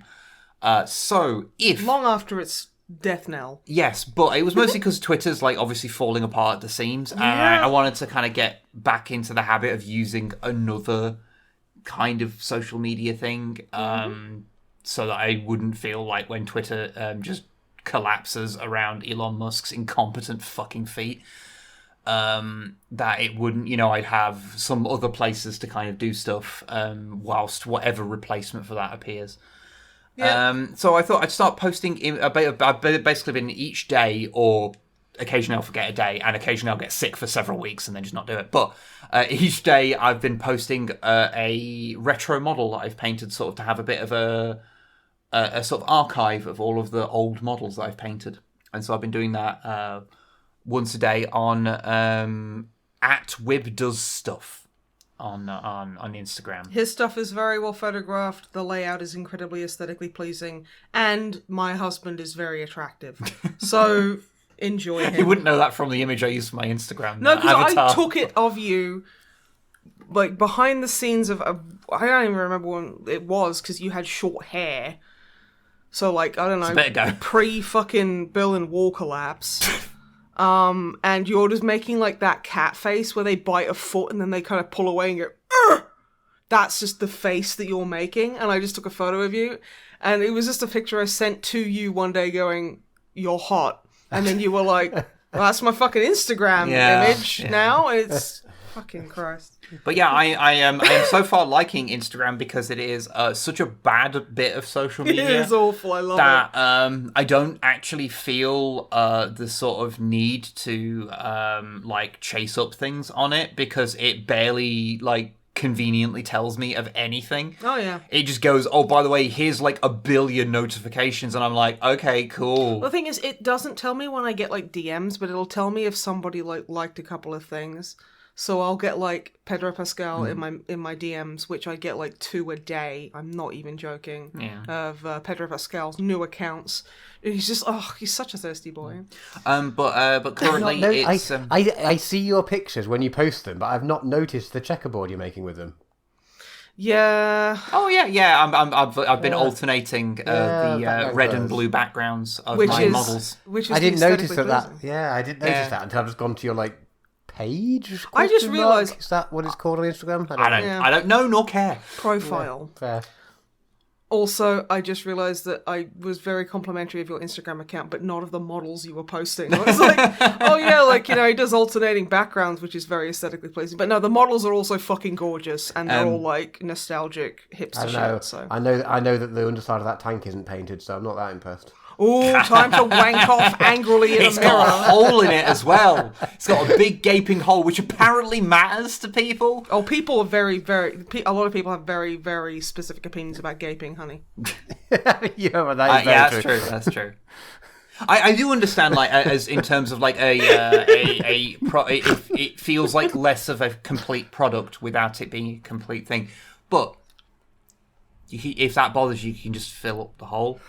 You can just put. You certainly You can just put a piece of plastic on there. Some people are saying like, oh yeah, you make 3D Plug printed things it up. for them. It's like, plug it up. you don't need to 3D print it. You just need to cut a square of plastic or cardboard and put it in there. You don't need to turn on the computer to do that. A penis is fine. A penis is fine also. You can put a penis inside of your Rogel Dawn tank, although I do not know how comfortable that would be unless you have a penis that is the exact shape of the inside of a Rogel Dawn tank. Yeah, which in which not case body shaming. Some people not might. body shaming, but I would possibly recommend going to a doctor and making sure that everything's okay down there. Yeah, just basically, and then they look at you and go, "You jammy bastard." Oh, you jammy bastard. I've been trying to fuck a Rogel Dawn tank since it came out. It don't feel right for you. It's going to feel good. It's like that Oglaf comic where that guy has like a fucking pyramid penis. That's sort of wrong way around, and he gets kicked in it and it's back to front. And finally he can get like... I can't remember what the point... I just remember this guy with like the base of a pyramid. I can remember the imagery, but I do not remember the punchline. So. I think that's... Yeah, that's Oglaf. Yeah. Extremely not safe for work. Yeah, I did post a thing the other day of like showing the underside because all of my you were finger my Rogue Trader full of mashed potato Rhino chassis. I don't put the panels on the bottom because you don't look under them. It's not a thing in the game anymore to turn them over. How do you know what gender it is? Well, I mean, they tell me. Oh, and I respect that. Yeah, as you should. Yes, as you should. But yeah, all of them have holes in the bottom, and it's like, oh, people complaining about it, and like most people are just having kind of a bit of fun with it, and like I say, I do understand the whole like quality thing of it. It does feel like you are missing a bit of That's where you keep your starburst. So every time you do a damage, you lift it up and have a little genius. starburst. I like that. And they're square, so they can stack more. Because if you use Maltesers, because they're spherical, they get a bit stuck and a bit complicated. Whereas if you use something square, then you can stack them in there. Like, and things that are in a wrapper is useful as well, so they don't get stuck to the inside of your yeah, tank. exactly. I will say though, I do at least appreciate that we've got a bit of Warhammer 40,000 discourse that isn't about Henry Cavill. Fucking awful. Okay, that isn't just horribly toxic and awful. It's just a bit of stupid nonsense that some people get a little bit too mad about, which I can deal with. That's fine. Yeah. That's fine. And that's just any given hobby, right? Yeah, that's any hobby. That's any hobby. That's fine. That's manageable. It's not like the kind of stuff where you're sitting there and going like, I can feel my brain dying. Like, this is like actually genuinely bad and makes people's lives worse. Can we please stop doing this? Anyway, Instagram's going well. You should go follow me over at Wib Does Stuff on Instagram because I've nearly got 1,000 followers and I want 1,000 followers. And he wants to just rub my face for no good reason. It just feels like a round number that would be fun to get because I'm playing the game of uploading consistent content there, I guess. So I'm playing the system by doing exactly what it wants. But that's all I have to say. So I will now turn over to the Snipe. Hi. To ask, Snipe, what have you been doing? And I've been doing a couple of new things, but mainly I've just been playing like The Long Dark and stuff like that because comfort game. But the new stuff, okay, so the Anacrusis had a free weekend like 100 years ago. Which is like a Left 4 Dead kind of style game with 70s sci-fi aesthetic. So I was immediately like, well, this looks real good. That sounds right up my alley. Fucking awful. Really? Fucking wank. Netcode is fucking busted. The guns feel like shit. No one really knows what they're doing, which is like fine, because like, obviously it was a free weekend, but it was like, there's lights everywhere, so you don't know where to go. Ever. Oh, so there's no like natural through line. There's no natural through line. Oh, okay. You can fire a gun at a zombie and then they just don't care because, again, the netcode is so fucked. Apparently it had some people who worked on Left 4 Dead. It's like, and I can only assume the people who didn't know what the fuck they were doing went and made this game. And I'm so glad that I didn't buy it because I played it for like an hour and a bit and it was awful. I got kicked out of the first one because it just decided that it didn't know what the internet was. Oh, cool. And yeah, all the guns are just, because usually like in a game like Left 4 Dead, there's utility to weaponry. There's, okay, so, I'm talking about Left 4 Dead 1 explicitly here because Left 4 Dead 2 was just like, let's listen to people and put a deagle in it because everyone likes Counter-Strike. Blah, blah, blah. It's fucking stupid. Reductive, but also true. Thank you. Whereas, it was kind of like, there's a bit of extra strategy there. So you're like, okay, so we've got a couple of shotguns, or we've got a shotgun, we've got an M16, we've got a sniper rifle. So, you kind of got like all the bases covered. Yeah, no, that's not really a thing in this. All the guns feel fucking the same and really bad. Ooh. Yeah, and like, zombies could hit you from miles away. Because they're space zombies or like aliens, whatever.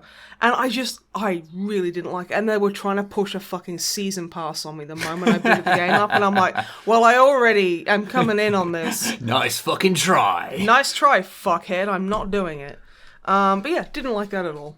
It were wank. And I'm glad I didn't pay money for it, and I uninstalled it. I feel I should probably mention, I forgot to mention this. I have played a bit of Darktide. I don't think I mentioned that in the last one. I played a little bit, and I've been meaning to play more. I've just been having trouble playing new things. Yeah, I know they did like a big announcement about like they're rejigging the game because people were like mad at them. I've only played a relatively small amount of it. I've enjoyed what I've played, so I haven't really encountered the things that make people really mad, but I have played it. I just felt I should mention that. Yeah, sure. That's like the only new game I've really played. I wanted to suggest a couple of other things that are a little bit different. I wanted to suggest a music band. A music band? Music band, because we're in a band, and I don't know if anyone knows this about me, but I kind of have like a very mild phobia of people knowing what music I like. This is true. You used to be really bad. You're a lot better now than you used to be. Sorry, Matt, what you say? This is a thing, yes. Yeah, that's an actual thing. I used to like, if someone, like, I wouldn't want to listen to something without headphones in, and if I did and someone came in, I would basically have a panic attack and start crying hysterically, because I was so embarrassed about what I was listening to. I could never see what your playlists were. I like... No, because I wouldn't put them in places where you could see them, because I was so embarrassed. And it's not even, it's like... I will never think less of someone for the music they listen to unless it's like, I don't know, a Nazi vegan rap. Unless they're big Screwdriver fans, then I might have something to say. Or Sabaton. Other music exists. Stop being such a tight-ass weirdo. That was for me. But no, so I've been getting better over the years, and I wanted to suggest the Swedish rock band Royal Republic. Yes, Joe and Matt, they are Swedish. What the fuck? Huh. Yeah, right? Yeah. Okay. Cool. Yeah, they are, basically, I grew up a massive Electric Six fan. And lately, in the past, like, decade, I've not liked any of their music. And it's kind of been a bit upsetting. Because I like the eclectic silliness while also being excruciatingly, practically talented. Was it about up to, like, Kill? Kill was the last good one. Yeah, that's the name of an Electric Six album, by the way. My favorite wasn't just stating someone should kill someone. My favorite Electric Six album, which I can recommend, is Switzerland. That is their third album, and it is fucking incredible. That's one with "I Buy the Drugs" on it, isn't it? Yes, that is a really good song. There's one on, I think it's either Flashy or I Shall Exterminate Everything Around Me That Restricts Me From Becoming the Master, which is actually the fucking title of that album. Which is called Gay Bar Part 2, which fucking whips dick. Yeah. And has some really good horns in it. But yeah, no, like, and I've just, the past 10 years, I don't know, like, good on them for making music, but it's just not gone in a way that I've enjoyed. Which is not me going, they should do things I like, because it is always important that artists try new things and grow. It's just unfortunate that we grew apart. Yeah, I get you. But yeah, That's Royal a very Republic. good way of saying that. Thank you. But yeah, no, like, Royal Republic, they remind me of the glee that early Electric Six encapsulates. Sort of picking up from that same kind of... Yeah. The part that you liked. Yeah, they're like, not all their songs are particularly serious. I'm currently obsessed with one of the songs called Underwear, which is really good. I was listening to it on the bus on the way home today and just giggling away to myself like a psycho. It's great. That means people don't sit next to you. Also, my Boba Fett backpack was sitting there, and that would have been rude. Yeah. But yeah, I recommend Underwear, Can't Fight the Disco, and Getting Along. Those 3 songs are really good, and I just really like them. They've got a good few albums on Spotify, and yeah, they like the lead singer has fucking pipes.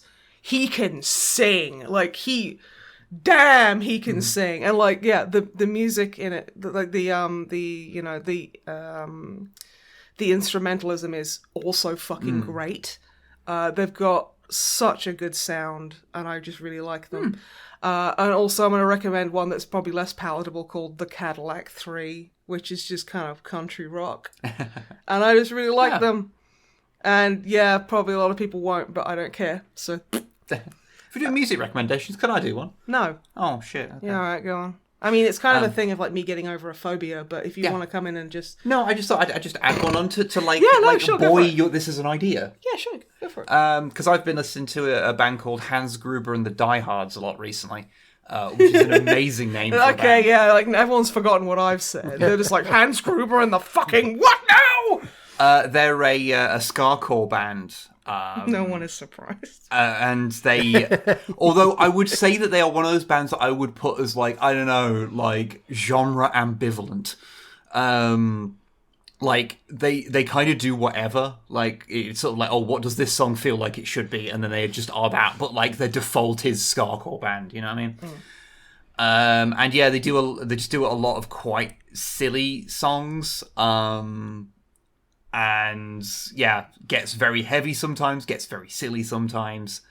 And I've just been really liking them. Lots of very quick things. They remind me of it reminds me of Bomb the Music Industry almost. Like with the very quick fire kind of songs. I can kind of get that. What they really remind me of, there was like a trend. I'm not super familiar with like the Japanese like punk scene, but I like the Japanese metal scene. But the few like Japanese ska punk bands I'd listened to tended to be these like kind of like hyper fast short songs. Like it was kind of how they kind of did it. Like these kind of like, short bursts of energy, and Hans Gruber and the Diehards are a little like that. Kind of reminds me of them. But yeah, I can recommend those if that sounds like a bit of fun. They make a lot of songs about weird conspiracy theory stuff, so, you know... But not in the way that they believe it. Yeah, not in the way they believe it. They're just making fun of it. Jesus Christ. Please preface with that. Yeah. It's don't you know the Earth is flat? How the fuck did you not know that? Yeah. Yeah, no, a lot of that kind of stuff, but tongue-in-cheek, so yeah. Yeah. It's up my alley. Yeah, I thought that was fun. Matt, do you have a band you want to recommend whilst we're doing this, like as a round table? I've just been trying to think of a new. I don't think I've got any new bands I've listened to recently. Honestly, I've been in a just listen to what Spotify tells me to listen to mood for the last little few months. I need to get back on the Discover, because I remember Wet Leg popping up in that, and I was just like, "What the fuck is that?" Wet Leg is the best. That's for me. Can't believe they're from the Isle of Wight. Well, something good's going to come of that fucking hunk of bullshit. Yeah, I've got a mate from the Isle of Wight, and I was just like, "Oh, I'm getting into this band Wet Leg." It's like, "Oh yeah, I went to their parents' house as a kid because apparently they all know each other." So I was like, "Yeah, that checks out." That's where the white people grew up, right? Sounds like it's one of those sort of places. It's not a very large place. It's the Isle of Wight, and it's getting smaller every fucking day. That is a grim fucking joke, and I feel a bit bad about it. Sorry. But yeah, yeah. Okay. I've gotten into a comedian who's very highbrow, Randy Feltface, who is a puppet. A purple puppet. I was going to say. He is an Australian puppet who says the C word. Right. So it's immediately very funny. He's got a YouTube channel where he's uploaded a couple of like full length like comedy shows that he's done, and honestly he's very fun.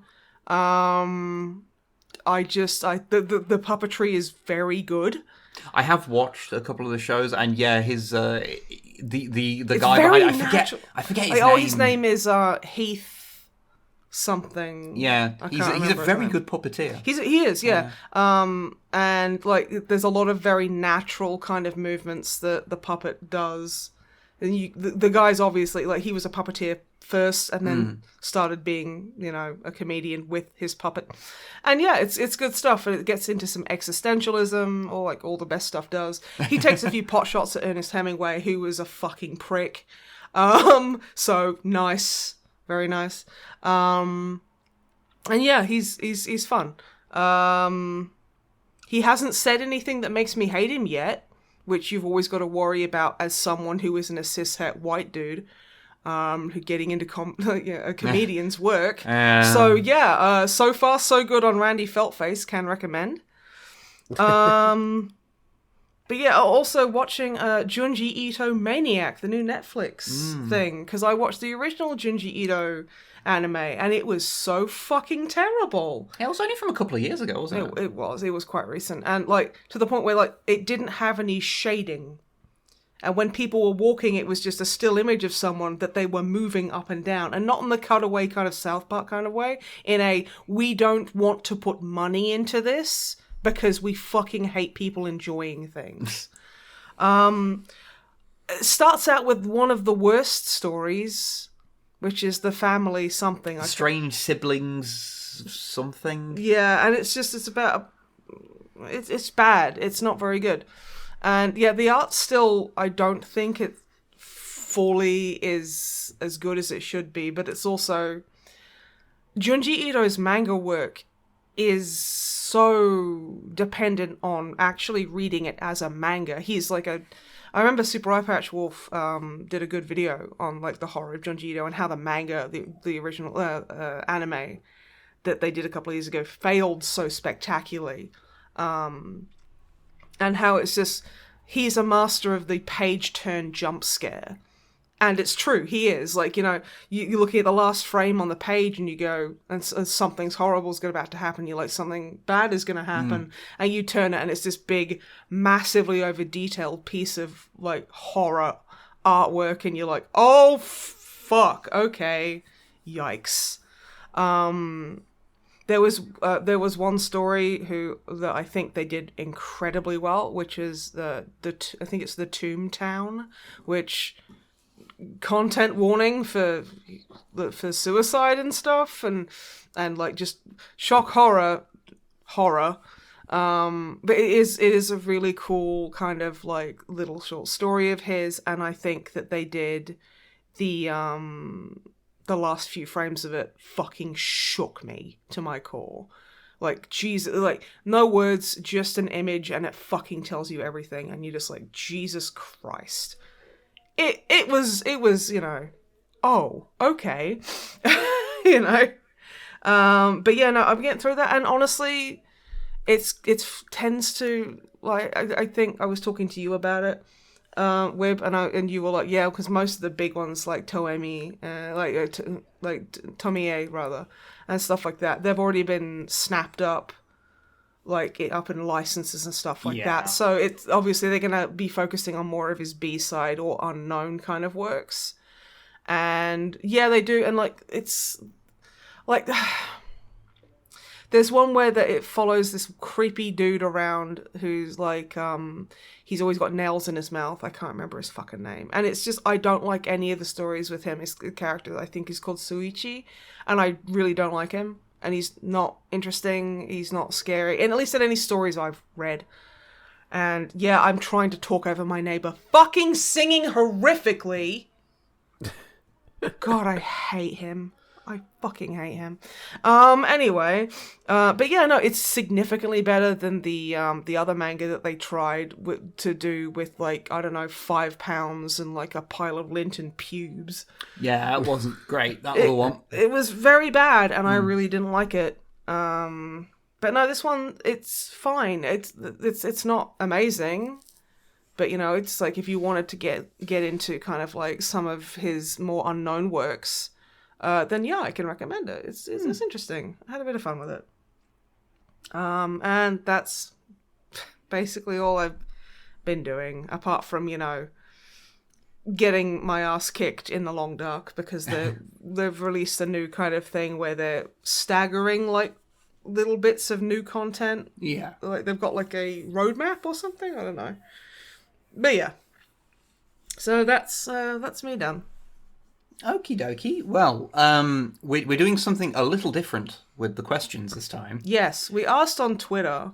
Don't just send these out of the blue, because we'll just either answer them like one-on-one or just forget to reply to you. Yeah, this is like, I put out a tweet asking for questions, specifically. So does this mean I'm going to ask the questions? Yeah, weird that's questions. weird. Also, in future, if you want to email us questions, please do so at DramaMatt. DramaMatt, say the email address. It's a suspenseful pause, Oh. not a doubtful pause. Oh. The drummermat at gmail.com. .com. Do you have to put the question mark in there? Please Yeah, don't. Because there was definitely you a have question to, You mark. have to write the word question mark. Oh, okay. That's part of it. Off. Like it's... Are we going to make another email account now? Yeah. Just thedrummermat@gmail.com. Yeah. Okay. Right, well, I'm going What to I said, technically. Anyway. I'll ask questions. Shall I just go from the top and just Yeah, kind of go go down? We'll for it. answer as many Do as it. we kind of have to think for. Yeah. Okay. Also, I want to ask DramaMatt a question before this starts. Is this refreshing and nice for you to be surprised? Yeah, it's very Yeah, nice. that's nice. I was going Okay. to suggest I also have Twitter, so I have the access. I have the same question list as you. But no, let's go with this. No, let's Okay, make I him like do this. it. I Yeah. like Yeah. this. All right. Okay, so the first question is from our mate Jim, which is asking... The earthworm or the other kind? Oh no, this is a good Jim. We like this one. Yeah, good, Jim. What would your ideal loadout be for a Starfleet runabout? Oh, Will Riker. I want to run that man into the ground.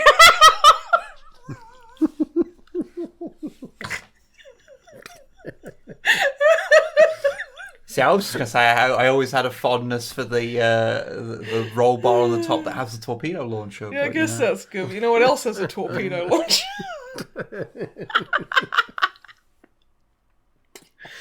Will Riker. Yes. The man with the penis. Yes, the only man who fucks in Star Trek. Well, yeah. Yeah, runabouts are supposed to be like modular. I don't So care. they have like different central parts, and they can have like different things. The on one with the roll Esri bar Dax thing. in it. I'm not. don't No, that's the kind of worms I just wanted to poke at, Oh, just to okay. annoy you. Yeah. DramaMatt, what about you? I don't really entirely understand the question. Got to be honest. Runabout is a little shippy, or it's a sexy man's. Yeah, the runabouts are the little shuttles from Deep Space Nine. Oh, okay. And they're supposed to be modular, so they have like different back ends and Right. different configurations. Although, admittedly, they don't really make a big deal about the fact that is the case in the show. And I'm very much a Star Trek lore on-screen kind of guy. Like the expanded universe stuff, I really don't know I get much you. about. So I get you. I can't really answer anything more detailed than I like the ones that have the torpedo roll bar. So. That's fair. Next question is from Big Butch Goth Girl. Hello, Garth. If you could replace one actor/character in one of your favourite TV shows/films/games, etc., with celebrated Chilean-American actor Jose Pedro Balmaceda Pascal, who would it be and why? Okay, now Din Djarin. All of them, all the time, Din in everything. Djarin. You would replace Din Djarin with Pedro Pascal Yes, because he'd cry a lot. because it would be the character for the guy. Oh no, you should have said It'd be Grogu. confusing. Yeah, Grogu. Yes. But the makeup would have to be really bad. No, he's not wearing any. He's No, just it'd a have fully to, sized no, man. dressed in his- H-bomber Sonic level Oh my like Christ. costume. Okay, so he has to do it himself while he's fucking high Yeah, on with edibles. paper and a bit of Bit of green, avocado. a bit of green like face paint. Not a lot, a bit. Not a lot, just a bit. And he's just in his fucking underwear. Just actually, I'm warming up to this. Okay, now I want to hear Drama Mats before I say mine because I need a hefty, like disclaimer on mine. Okay. I don't even know. And what I'd like him to do, so I'd like him to do... Oh, this is a big question. Because the thing is, the man is incredibly talented. He has some severe so range. Yeah, so I'd want something to show off that range. Oh, I know. Something that I like. This question's too big. Come back to me. Okay, so one, Debbie Does Dallas. Okay. No, I'm joking. Okay, now let me finish. Our wedding. but instead of me, it's Pedro Pascal. Well, instead of you? Instead of me, yeah. Surely you want to be the one to marry him. No. I Okay. want to see two of the hottest men I've ever seen get married. Okay. Yeah. Thank you. You're welcome. Even I know that you're more of a fan of Oscar Isaac, though. But I don't really think have that you strong. could get it. You could get get an elbow in. I don't really have that strong a preference. This is something I feel that you have read into my my comments. Okay. No. No, that's not what I think. No. Okay. I've been told. Yeah, but no. I'd love to see him because you see, he's a really good comedy actor because that's the only reason to watch The Bubble. Seriously, even as good I'm as pretty David sure you're Duchovny the is. only person who's read The Bubble. Read The Bubble? Watched The Bubble? I read it to Phil, honey.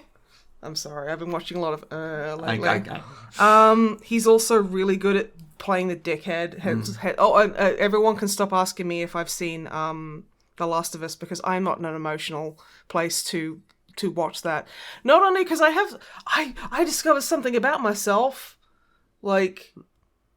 psychologically wise, is that when I'm down, I find it hard to watch people that I really admire in things because it makes me cry because I'm not them and I've never achieved what they've achieved and I hate myself.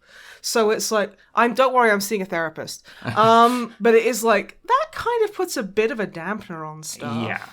So it's been difficult because, The Last of Us, famously cheery story. Oh, it's a riot. Half a minute. I'm not, it's like people are like, oh my God, episode 2. And I'm like, yeah, I know what fucking happens in that. And I'm already crying. Fuck off. I know it. And then people have been like, oh, you seen episode 1? I'm like, yes! And I'm already crying, and that's why I'm not watching it. Jesus fucking Christ, you all. Okay, Drama Matt, have you thought of one yet? I haven't. I'm trying to think of one. I'm going about it the wrong way. I'm trying to think of one where I can which actors come out as a dick and I could replace him with Pedro. So I then I would like carry on to watch it again. I want to That's see not really, him. Sorry. That's not really giving it the right answer because that's just me. Who would I want to take away rather than add? So I don't know. Yeah. Pass. It's too hard. Well, I'm just gonna. It's just come to me. I want to see him play the Shadow. That could be interesting. Yeah. Because I think. Well, I mean, I think he's I think he needs to break out into the MCU or whatever because he's incredible anyway. I'm now just thinking of him with the Shadow's nose prosthetic. Okay, so I have a thing for noses. Okay, yeah, fair. I'm just I just really think the Shadow's cool for some reason. That's cool. Pedro Pascal should play the I don't know. I like the Shadow and how it basically inspired Batman and I just think it's you could have a really fun, campy kind of billowing cape in the wind, kind of like the Alec Baldwin one, but before he killed that person, which kind of upsets the movie a lot. That's my main concern. Not that he killed someone, but no, that is grim and fucking horrible. But at the same time, it's I think that kind of role with a bit of a campy kind of more 30s 40s art, deco noir kind of style superhero. I think that'd be real cool.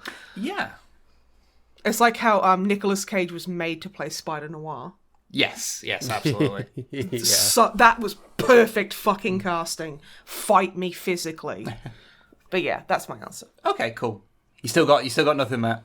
Yeah, sorry. Okay, no worries. Right. Next question. This is from Shanus. Hello, Shanus. If you could have any animal from all of history as a pet, what would you choose? Does it actually have to exist? Well, it's from all of history. Okay, hell pig. A hell pig. You A mean hell those pig. giant fucking pigs? Yeah, a monster hog. Monster hog. Okay. Because they're big and they're like the fell boars from WoW, but they actually existed and didn't look like fucking chunky dog shit. What about thylacine? Thylacines are cool. I used to like them a lot when I was a kid, but I don't know. It's a Tasmanian tiger, by the way, for anyone that doesn't know. Yeah, but hell pig. Okay. It is a hell pig. That's what they Google them, listener. You will not be upset. I kind of feel like a dodo would make quite a good pet. A dodo was what I was going to say. But they're too damn delicious. Because they do seem just pretty, from reports. You just they want to seem, eat one. No, they seem pretty placid and they're quite cute. Okay. They're quite big as well. They're pretty hefty things. It's They're really round. deeply... Yeah, it's a deeply surreal thing. If you go to the Natural History they Museum... have like a stuffed one, Yeah, they've got a taxidermied one. And looking... Taxidermied extinct animals always makes me feel really weird. That's a weird vibe. That's a weird vibe there. I'm checking the vibes of the thylacines and woolly mammoths, and I'm just like... Okay, so our order is a hell pig and 2 dodos. Yeah. Okay, cool. Dick and 2 balls. Okay. My hell pig will defend your dodos. And your dodos, they could have babies. And then we get baby dodos. Yes. And my hell pig, because it's from hell and it never dies. Just eat them. It can... No, it will not eat them. No, it will be the sworn defender of the dodo family. And it will be beautiful. Okay, next question. This is from Salamander, which I think is mostly for me. Transformers Wargame, would I play and or collect it? Don't they have a war game out? There isn't a war. There's a tabletop role playing game, which has just had a rule book come out, which is the thing I was talking about earlier. There is a game I always forget the name of that is a Transformers with the serial numbers filed off war game. Which I've not really looked into. I've heard it's all right. But I'd probably at least buy some of the models. Yeah, to paint. I don't know whether I'd necessarily play it. It's like there's that Star Wars tabletop Legion. thing Legion, where I'm just like, I just want to paint the Mandalorians, and I want to paint the Grogus. The Grogus. The Grogu Baba. Yeah. Okay. Any advice for living... Who's this from? Oh, yes, this is from our friend Lynn. Any advice for... I'm not used to doing questions, you see. Yeah, no I'm unprofessional. Yeah, very. I haven't got Matt's professional You're bringing vibe. the dignity of this podcast into the gutter. Yeah, this is from Lynn asking, any advice for living with a 26-hour sleep schedule in a 24-hour world? No. Go and live on Deep Space Nine, which I think the Bajoran day is like 29 hours or something. Yeah, that's really helpful for really someone helpful. living in the real world. Yeah. I can't help with that, I'm afraid, because I have that problem a lot. So if you do find out an answer to it, then please let me know. Constantly travel 2 time zones every day. Hey, there you go. That's more realistic than Deep Space Nine. Yeah. It's probably the best you're getting, I'm afraid, Lynn. Sorry. She also asked how many robots you got, and I daren't count. I don't count. Is the short answer. Yeah. All I'll say is that I've done 22 review videos and barely covered what I have. So that kind of says me. Amazing. Love it. Okay. This is from Samus, or Flannel Werewolf Samus, as their name currently is. Hey, Samus. Asking, you get to remake any property of your choice, movie, TV, show, game, etc., with Muppets on the condition that you retain one actual human. What and who do you pick? The Green Mile. John Coffey's the only human. So How fucked is that? I would go for the Green Mile, but Tom Hanks is the only I don't want to see a Muppet get electrocuted to death. Well, you go to multiple characters get electrocuted in that. Yeah, okay, there's like one that really deserves it. Though. I don't want to see a Muppet struggle to have a piss, to be honest. I don't want to see a Muppet sex scene. Actually, I do. Avenue Q's there for you. It's not the same. No, it's not. I just want to see Kermit balls deep in a monster hug. Or they're divorced now. Oh, never mind. It's fine. I don't know if that canon's stuck or not. Oh, who the fuck knows? I'm trying to think of a serious answer, and I'm just like... Human centipede. Gross, dude. No, that's gross. Die Hard, but it's Hans Gruber is the only human. Okay, yeah. How fucking cool would that be? Like, there'd be there's a Tom Ellis snorting Muppet cocaine in Holly Gennaro's office. Is he aware that... Does he acknowledge that everyone else is a Muppet, or is he just completely I think he'd do the thing like, you know how like Tim Curry was always such a fucking... Like, he'd pick him up and yeet them? Yeah. I think that's what he'd be doing. I think he'd be like, shut the glass, and then yeet a Muppet through the glass. Yeah, the correct way of using Muppets is that you occasionally do things that lean into the fact they are Muppets, but you can't acknowledge they're Muppets. Ooh, Predator. But the only real person is Jesse Ventura.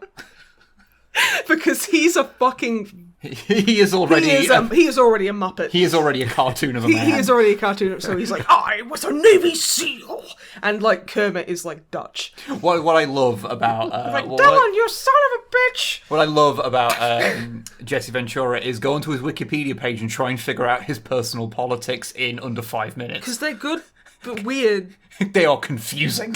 And he's like, aliens stole 9/11 or something like that. Yeah. And you're like, that's kind of harmless. And then he'll do something really cool, but then he'll have a weird conspiracy theory thing. He's a weird guy. He is a very strange man. I've been kind of bossing this one. So what about you two? What would you want? How about Wrath of Khan, but Ricardo Montalban is the only human? Yeah, I think that could work. That'd be well, really actually. cool. This is an incredible question, Yeah. by the way. Jordan, what about you?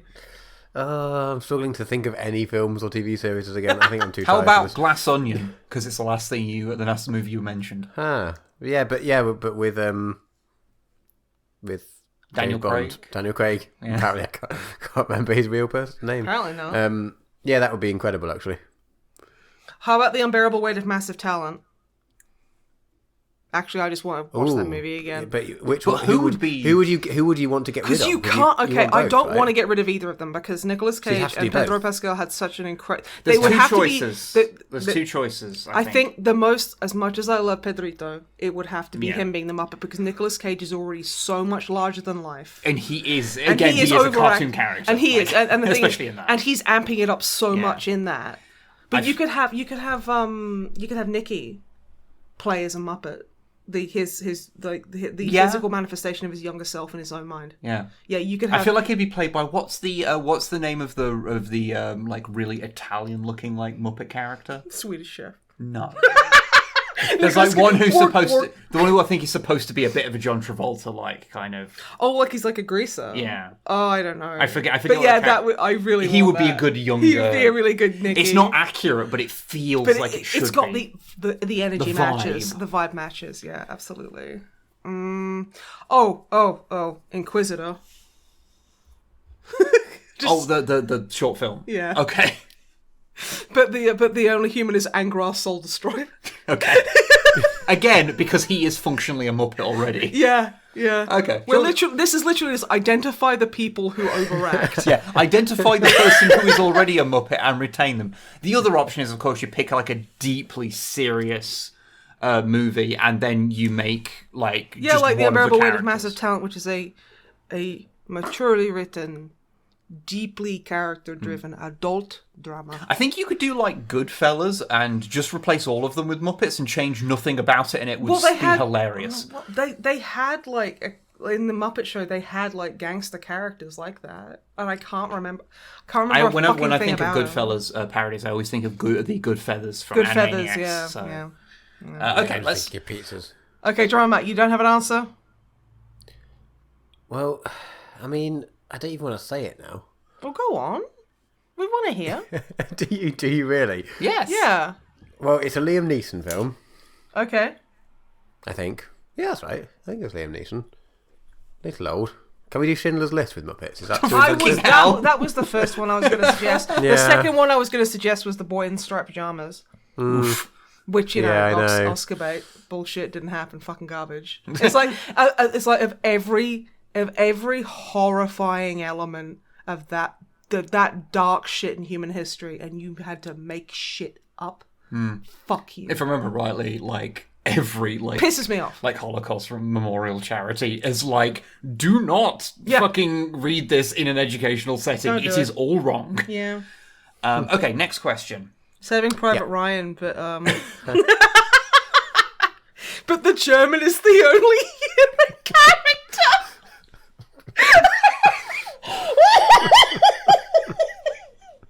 Fuck me. Let's see where he walks out of that room. That's so fucked up. I'm just gonna say I've all of the ideas I have in my head are too dark to say. Event Horizon, but Sam Neill's the only human. Jurassic Park would be really good, actually. That'd but, be like, incredible. Just have like Sam Neill, or oh god, there's a good few characters actually. Probably keep Jeff Goldblum. Do we honestly. keep the dinosaurs? No, Or the are they dinosaurs Muppets- would are have they to be Muppets too? Muppets too. And they're like Yeah. walking in slow motion. Yeah. Yeah. Oh my god, that would be incredible. Okay, we'll just do a few more questions. I'm getting so hyped about all these movies that will never exist. Just so it doesn't get too long. Yes. Okay. This is from Seamus. Hello. Not to be confused with Seamus. Seamus. Yes. Very, very pretty Irish name. He who dwells in the frost.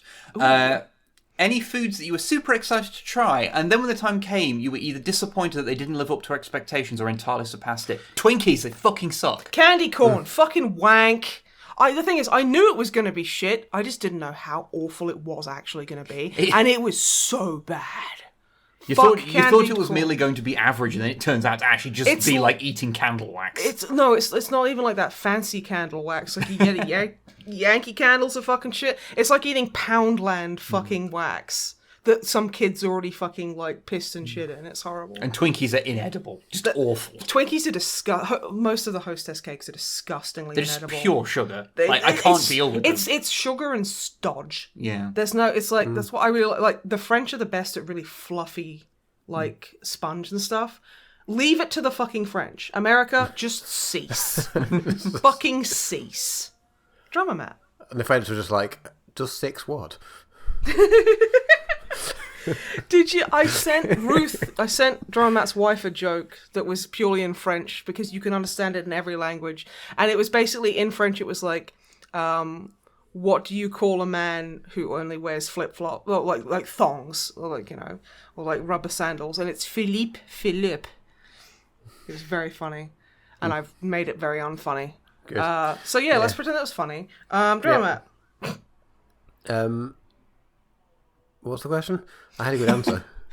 Which is a food that you tried, yes. you were excited for. I had a really good answer. So at the time, this is a 2-part answer. At the time, it was butterbeer at the Warner Brothers Harry Potter place. Does it taste like butter? It tastes like weak squash, maybe. I don't know. I can't even remember. It was just like watery. I was expecting it to be like a liquid. Maybe they don't want to get original. kids crunk. Well, no, but I was expecting it to be like a liquid Werther's original, or like a toffee buttery, like a nice hot buttercream kind of, or something. And it was just like watery and crap. But I mean, that's since been eclipsed by the disappointment of the entire franchise. So like now it's like the least of the problem of the whole thing. But at the time, watery down shit beer is the least issue. Yeah, it was very disappointing. Also, I wanted to add Nando's. Nando's is wank. Nando's is just Nando's. it's overpriced barbecue chicken that isn't really that good. Because I remember Zoe, our saxophonist from our band, she's from down south. Don't hold it against her. That's what I've learned to say because I live in the East Midlands, which is the north. According to every southerner. Yeah. Despite being literally called the Midlands. Yeah. Mahogany. That's a very, very niche joke. Not everyone will get it, but the right people will. And she was going on about Nando's because we got free Nando's with the gig, and I was just like, I just want to eat something. If you feed me, I'm like a cat. I won't leave you alone. That's bands. If you want to book a band, buy them food or a crate of beer. They will fucking die for you. Yeah. I can't even fucking deny that. That's not even a joke. And I had it and I was like, this is just... Honestly, if you just went and bought, like, you know those boxes of, like, pre-cooked barbecue, like, marinated chicken you get that you just put in the oven for, like, 20 minutes from Tesco or whatever? They're worse than that at, like, 8 times the price. And I was like, so I just want KFC in it. I feel this might be the contentious opinion of the podcast. Yeah, usually it's like fucking someone... I'll sit there and go... I believe that, the police are there to basically protect the rich and the interests of the people who hold the most capital. They're not actually there to protect us, which means that by process of elimination, their purpose is to act against us. And people are like, yeah, that's fine. And then I go, I don't like licking the lid of yogurt. And people go, you fucking what? You come into this fucking internet... And I'm like, Jesus Christ. Well, that's because one of those is a perfectly reasonable opinion and the other one is the behaviour of a deviant. So, it's obvious. Why don't you call the fucking cops on me? so they can fucking just shoot me. Anyway, before anyone gets... I have started licking the lids of yogurt before everyone fucking starts. He got better. Yeah. Yeah, see, It's never the fucking opinion you have that No, you it's think actually will weird. upset The people. biggest pushback we ever got on the old Snipe and Whip play videos. Wasn't it me complaining that Heartbeat was shit? And Yeah, all the well- Finnish people came out and went, how would you say this? If you're Finnish, that's how you sound. I'm I don't think sorry. that's how the Finns sound. Yeah, they're like, I do like Finland. But I love Heartbeat. Okay, well, good. Your opinion on yogurt or whatever else you said this episode is now not the worst opinion. That's fine. That accent is now the worst, and that is everyone can agree on that. So Yeah, we can all just agree. We can rally behind that as because when you post something, people always focus on one thing, like the complete, the totality of a thing is not taken in. Well, and so we can if all they just cancel- rally behind. Well, I can get cancelled, and maybe they can finish me. Heartbeat sucks, Finland. What is your problem? I know, like, everyone from Finland is like, I think don't most like of the Finland. people that said it were not from Finland. Well, okay, if you're from Finland, you love Heartbeat, and that is a problem. It is. It's terrible. But the thing is, I'm going to be saying that, and people are going to be like, haha, that's funny, but then they're going to go fucking spare at my yogurt lid shit. Okay, how many more questions do we want to do before we wrap up? More, keep going, let's go. It's It's been a while, we need to make up There's for it. Longfang asking, how is Snipe so cool and strong and powerful? It's all cum. Okay. It's because I hate Heartbeat and do an amazing Finnish accent. And and the I Finnish people. find power and strength in celebrated Chilean American actor. I say that about Mesita Pascal. Also, I love you all, man. I'll tell you what, I'll ask a Just couple quick more. fire. No, we want all of them. You want all of them? Yes, Okay, I fine, want sure, all of them sure, because okay. we've been too long, so we need to Okay. make up content. From an actual parent of an adult. That's an incredible name. No questions, just sending love to Snipe. Unless, have you seen the My Little Pony / Transformers crossover series? No. I'm aware of it, haven't read it. No, Because I I haven't read it. don't care about My Little Pony. Until they give Applejack a hat back, I don't fucking care. I've heard the comic's quite good though. Even if you're not into My Little Pony, apparently it's quite funny. Okay. From a Hewitt, Warhammer and or Transformers character you'd want as an older sibling. Oh, fuck. That's going to be difficult for Drama Matt and I. Drama Optimus Matt more Prime so is a because good he's like kissed Optimus girls Prime- on the mouth. Optimus Prime feels like a good dad. Like an older brother would be like. I would that say seems like that'd be- Rhinox from Beast Wars because I always got this really sweet, like, fatherly kind of, like, paternal kind I get of, that. Like, he was always very calm and patient, especially with Cheetle, who was, like, the token teenager of the group. He was, and I yeah. just think, I don't know, I think that really nice, soothing kind of paternal energy would be really, really nice. Yeah. Drumbly bumb. Well, I feel like there's no nice people in the 40k universe. No, There's not many. not really. Um, That's why I immediately I forgot that the word Warhammer was used. yeah. And I don't know many Transformers. Just Is it say Optimus can Prime. I have Bumblebee? Because then I can be Bumblebee and Bumblebee, and we can Okay. do it. Yeah. Are you going to do kissing with him? Oh, wait, no, it's a sibling. No, it's a that's sibling. gross. That's No. gross. Yeah, It's no. not Although, anime. no, that's not. Okay, yeah, no. No. Okay, from Guy Beardman. If Pedro Pascal were a Who's chocolate-shaped definitely confection... grown up. Hi, I'm Guy Beardman, and I'm here paying taxes. If Pedro Pascal were a chocolate-shaped confection-based food product, which one would it be, and why is it Mars Delight? It's not Mars Delight, because Mars bars are fucking wank. I like Mars bars. You see, I was... Okay, you can like Mars bars, that's fine. I think he'd be a teaser bunny. Because They very are good. really good. Because I you like want to them. nibble his ears off. Yeah. That sounded way too horny. Yeah. Episode 137 of the MisanthroPod. Snipe gets too horny. You know, if we did name it that, people would be like, the limit does not exist. We're used to this shit. Okay, now we are from Denadar? Denador. Denador? It's got an umlaut, and I'm bad at reading those. Dor. You kind of, a rule of thumb with umlauts in German at the very least, that has served me well, is if a letter has an umlaut above it, you pronounce it as like a soft double. Yeah. But if you could go camping in a fictional world, which one, where in it, and what would you bring for the trip? I'd want to go to the place where when you walk on grass, it moans. Oh. And I'd want to just set up a camp like so that. I'd be lying in bed and I'd be like, you know what? I hate that idea. What fictional world is this? Oh, I made it up. Oh, I guess it is a fictional world then. Yeah, I can't. At no point does it say it can't be a fictional world that you've invented on the spot. I think I'd do something like, it'd probably be like a D&D world or something like that, where it's like you can go and just sleep in a field and not get eaten to death by like moles or whatever. And then you can just teach yourself Your biggest magic. fear about camping is being eaten to death by moles. I'm not joking, bitch. Okay, so Webb used to go camping a lot at like Donington and shit, and he lifted up his tent once, and there was just a mole waiting for him to fall asleep.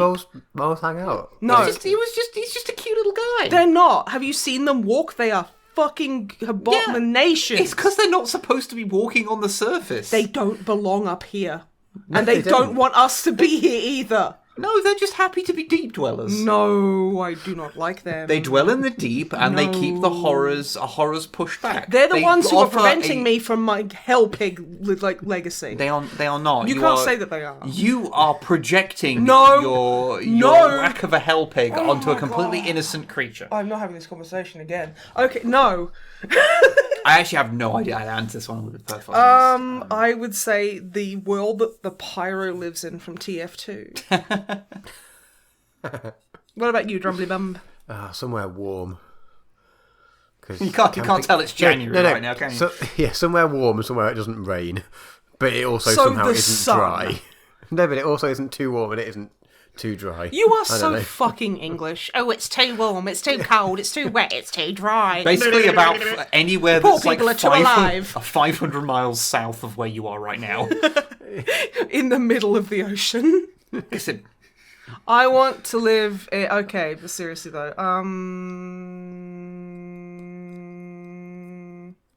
I was going to say Gotham City, and I'm like, no, it's always raining and I get murdered by a clown. yeah. I feel like I can't think of a fictional world that's like nice and doesn't have horrors. Yeah, in it. I'm trying to think, because I actively hate camping and everyone who goes camping. Like, on like a biological level, I hate you. I'm sorry. Because camping isn't fun, and it's bad, and it's horrible. I think the problem is that And ants will side with the moles. it is the camping thing. I'm just going to brush over that. It's the camping thing because there's plenty of fictional worlds I'd like to go to. Like being in like Star Trek would be a fun place to That'd be. be cool, but I don't want to fucking camp there, because But I don't Black wanna- Tar Monster will kill me for being a woman asking for an equal pay. I understood that reference. Yeah, there you go. Yeah. That was fucked. Although, if I remember rightly, it was more just she was bored of the role. Yeah, She had not much to do. Anyway. It was other things, but It's it was like other women that I'd love Berman- to go camping in she Star Wars. Like, can you imagine camping on Alderaan? Like, that place is beautiful.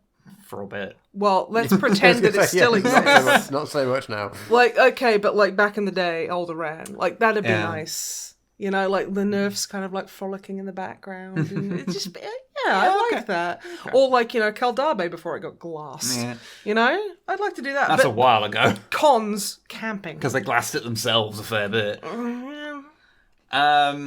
Okay, next question from the Archivist's Pen. Hello. We know Snipe hails from the Upside Down land, Oi. but what other countries have you all visited or want to visit? I have been to France, Portugal, and in America, Florida and Seattle, and that is it for other countries. I am Okay. not hugely well travelled. Drummer Mutt, I'm sorry, I did not mean to insinuate any low breeding. But not that there's anything wrong with that. Drummer Butch.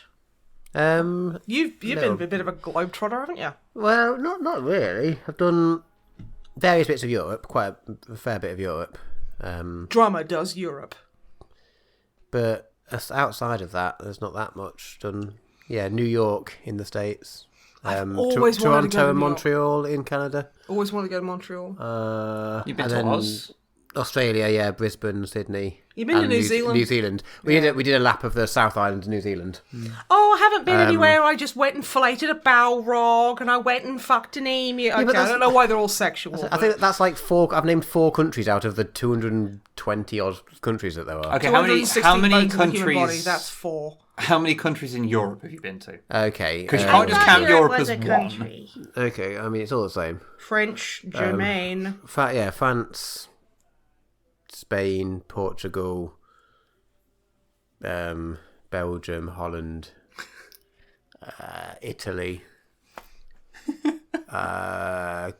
Croatia, Fuck Poland, you, man. Denmark.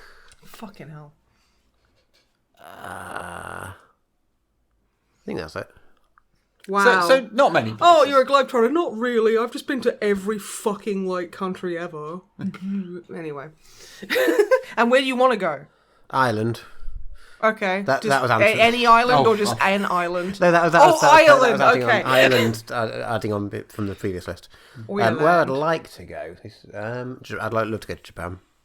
I really want to go to Japan Japan would be as really well. cool. So oh wow, it's incredible. Is that it? That's probably Norway, the only place you I'd ever quite been. like to. I'd like to go around Norway. Do you want I'd to like go Norway. to Finland where they love the heartbeat? And explicitly do not speak like that. They do. This is your West Country accent all over again. What do you mean my West Country accent is perfect? It sounds like it's from the West Country. Go on, West Country on the spot. Okay, what should I say? I'm going to kill my neighbour in Minecraft. Lol.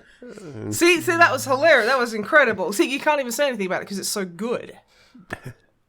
Yeah, it sounds like the accent I hear all day, every day. Yep. Yeah, well, you did marry a West Country. Whoa! That is not what I meant. I mean, it is. You're Australian. It's fine. It means friend where I come from. I swear to God. It does though. It does. But yeah, I think you've been to Australia. You remember the yeah, nickname that your brother had from his friends? Yeah, he was just a probably that's just Yeah. yeah. But no. I have been to Dubai, Brunei. Not technically, because I was in the airport, but that's I was kind of passing That's through. a passing through. Technically, I've been to Brisbane. the Netherlands then as well. I've been to the If Netherlands. we're counting God, that country is flat as fuck. It's a flat fuck country. You fucking loser. I did think that the Netherlands being flat was exaggerated until we landed at its airport, and I went, Jesus fucking Christ, this is the flattest place I have ever seen. I sat next to a guy who was upset that his dog ran away, and he watched it run away for 3 fucking days. Yeah.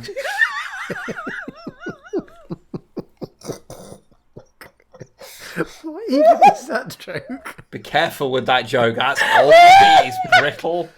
You fucking told me that joke's fucking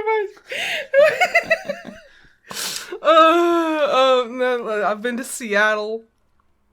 I've been to France, Germany, Prague. Spent a week in Prague. That was a beautiful fucking place. Shame about all the English people. Yeah.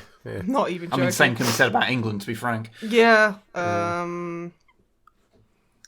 Yeah, that's it, really. And I've always wanted to go to like China, like Japan, definitely. I really want to go to New York. I really want to go to Canada. Not the Quebecois part because fuck French. French as a language is fine. It's just that it's one of those things that is completely and utterly incompatible with my brain. And I'm just like, quoi, which is what. And that's the only word I can apart from Où est la plage, which is what everyone fucking learns. Again, I really want to go to Spain. I really want to go to Guatemala and get bit by those bugs that make you die. That sounds great. That sounds like a good time. Yeah, I want to go to parts of America where where they shouldn't be called South America. I want to go have a wander around South America because it's like just the differences in language between like neighboring fucking like places is pretty diverse place, it's yeah. really diverse, and I'm like, that's really fucking interesting, and I just want to go have a wander around there. Want to go wander around Japan and just be called fat all day, even if I'm like 2 stone, because that's just a thing. Yeah, no, I think that's about it. Okay. Yeah. Plus, that was a fun question. Yeah, okay, we've got 2 left. Okay. We've got one from Mix Gremlin. Hello. Which is, what's a good dog? Hell pig. Hell pig is not a dog. Hell pig is good dog. But there's plenty of good dogs who are dogs. So I think saying that, I would go... All dogs are good dogs. Yeah, I would go for Borzois. Borzois are fucking aliens that are pretending to be dogs. I like Borzois a lot. I like Australian cattle dogs, and pit bulls are cute, and I like big dogs. I like German shepherds are really cute. I do like a German shepherd. German shepherds are. I love their ears. How they're so pointy, and I want to go bat bat bat. And when they're like babies, their ears and the fluff in their ears is so much bigger than their head, and they flop around and they're so cute. Corgis are really good. Yep, because they're just look at those silly little legs. Dobermans really cool. I like dogs. I like dogs. Yeah. But what about you? Any lurchery type things, so greyhounds and lurchers and whippets and things. I like them. Yeah, I don't like the name lurcher or whippet. They sound violent and threatening. Oh, well, that's like the two old men at the pub that keeps trying to buy me fucking drinks. So Lurcher sent this over. Whippet put something in it, and I'm like, I don't want this. Why? And also, why are you telling me? Yeah. Look, they're not very good at crime, okay? No shit. But yeah, no, there's like, God, this, and there's like, Flemish fucking, I don't know, knife hound or whatever it is serving me drinks. I'm like, no, thank you. Flemish knife hound. Yeah. Is that a thing? Yeah, No. It'll fucking stab you. Like it's a perfectly normal dog, but it's just got a knife in its mouth. And it's just like, instead of here's your pint, it's like And just stabs you in the shin. And you're like, oh, that come keen. And you're like, ow. Okay, we have one last question. Okay, last question. We have one last question. I presume there are more questions, but this is what happened the last time I refreshed it, and we'll be here all day if I just refresh it. So this is from Jason Hayes. Best till last. Asking, if Pedro Pascal was a transformer, what would he transform into? Ooh. There is a look of devilment upon Snipe's face I wish the listening audience to be aware of. I'm this. pretty sure that the listening audience already knows exactly what I'm going to fucking went to say. bathtub. I could climb inside of him. Yeah. Oh my god! In fairness, you can do that with a lot of Transformers. You can do that with a lot of classically trained actors. If they're very committed to method acting, yes. Method acting is is literally just an excuse for men to be dickheads. I mean, yes. Sorry. Method acting is just borderline abusive to people, and it's garbage. You're an actor, just fucking act. And I say that as an actor. That's what's going to get backlash. Look, I don't know why you keep trying to guess it. I keep guessing. Oh, I'm not going to get it. You don't guess because it just happens. It's organic. No, someone's going to be like, I'm sorry, did you say Guatemala? That's a sandwich. Like that, someone's going to think. I don't know. Again, I'm trying to guess it. But no, I like the idea of him being a shower and he just has to spit on me. I'm just the look my husband is giving me. Sounds more like a GoBot to me, personally. No, it's like I get inside Pedro Pascal. Oh my god, I'm actually so. He's got all my. So it's like a whole shower unit, not just the shower head. He's like a shower cube, like you get in The Sims. Right, he's just a shower head, honey. You're the one making this dirty. This is me. I'm the bad one. No, so I get inside him and he's also the shower head. So okay. I'm just imagining the shower head with his like wild mane of hair on top of it. Just spitting on me in the shower. It's terrible when the alt mode's got kibble. Right? It's weird, isn't it? And I'm lathering up and whatnot, and and then afterwards I've got to pet his head and say that he did really well and get him a nice cold glass of water and scrub him down with vinegar and baking soda. This is less Pedro Pascal as and I feed him oats as like he's like a horse earning my trust. Your thinly disguised fetish. No, I don't think so. No. Because what's worse? Standing in a square where a man is constantly spitting on you, which is clean water, by the way. Sure. I don't know. I hope it isn't. Or I just lie in a puddle of cold, like cooling spit. What's grosser? Exactly. What? Fucking exactly. Why do we have to pick one of those as being better or worse? They are both they're both bad. I do not wish either of them. I mean, for you. But again, this is This feels like we are off course slightly. Welcome to the podcast. Well, yeah, fair. You know how I'm like, my ADHD. It's like, okay, so like real talk now. My almost certain ADHD, not proper diagnosis, but fucking Definitely. come on, motherfucker! You've heard me speak for 10 minutes. So like, But I love the idea of one of these podcasts being 10 minutes long. at least 10 minutes is what I meant. So I play up my crush on Pedro Pascal for comedic effect because it's very funny, and also being a queer femme presenting person on the internet, a lot of men, a lot of other people don't like you having sexual preferences or even coming across as someone who can find someone attractive or anything like that. So it's kind of like a spit in the face, not in a clean way like Pedro would do, like to that. So it's multifaceted. Also, it's funny, and I come out with stupid shit like shower Pascal and shit like that. Stop laughing, Matt. You're making this less serious. I do have a fixation on him because ADHD, like one of the main symptoms of that is hyperfixation. So, which is why, I think he's really cool. I follow a lot of his work. I, for some reason, retain lots of his like information and forget how old I am at the same time. But then I come out with shower Pascal, and I even horrify myself. Yeah. I'm like, I'm just going to stand in a box while Pedro Pascal spits on me until I guess he either gets really thirsty and just goes, "You clean?" Or he's just like, "Get the fuck out." Like, get out of I feel like of me. Yeah. Get out of me. He just looks down at me and is like, "Get out of me." This is those things when you sit there and you have to explain to people, it's like, no, I hope I'm someone not. Draws this. When you're saying like, no, I'm not actually sexually obsessed with him. "Oh, Pedro, I don't have all the conditioner out of my hair. Time to get spitty." This is the thing when you're sitting there and having to explain to someone, like, you go, look, I know it's like a funny bit, but I'm not actually. But our friend David J. Bradley, they get it perfectly. Yeah, you because they have ADHD as well. You're fixated on him as an actor and his work, but you're not actually like sexually obsessed with him. That's a funny thing, but it becomes harder to prove that when you do when my ADHD decides to talk about shower, but like, it could have been worse. I could have said, "What if he was my bidet?" I mean, to be honest, I just assumed you were going to go with like fucking vibrator or something. From the moment I saw the grin on your face, so I was like, I was braced for that straight away. Everyone did, so my brain went, "Fuck it, make it Cronenberg." So Pedro Pascal, the flesh shower. So he's sort of a reverse transformer. No, he's actually just like, it's a proper alt mode. It's just got his hair on. Oh, is he like a pretender, maybe? Yeah, kind of a bit like that. Where like he's my secret shower husband that spits on me.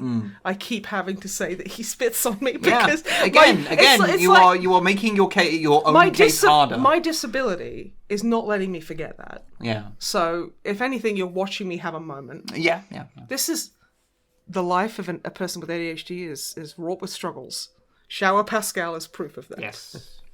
So yeah, what do you? Shower Pascal has a nice condensed name that has a nice ring to it. It's also importantly Pascal does not sound like any Transformers name, but considering that they tend to go for more like mechanical, like kind of simplified names. Spitvalve. Spitvalve would be a completely acceptable Transformers name. It really would. I hate this podcast. He's a triple change that turns into a trombone as well. But with all the water, it's got a bit rusty.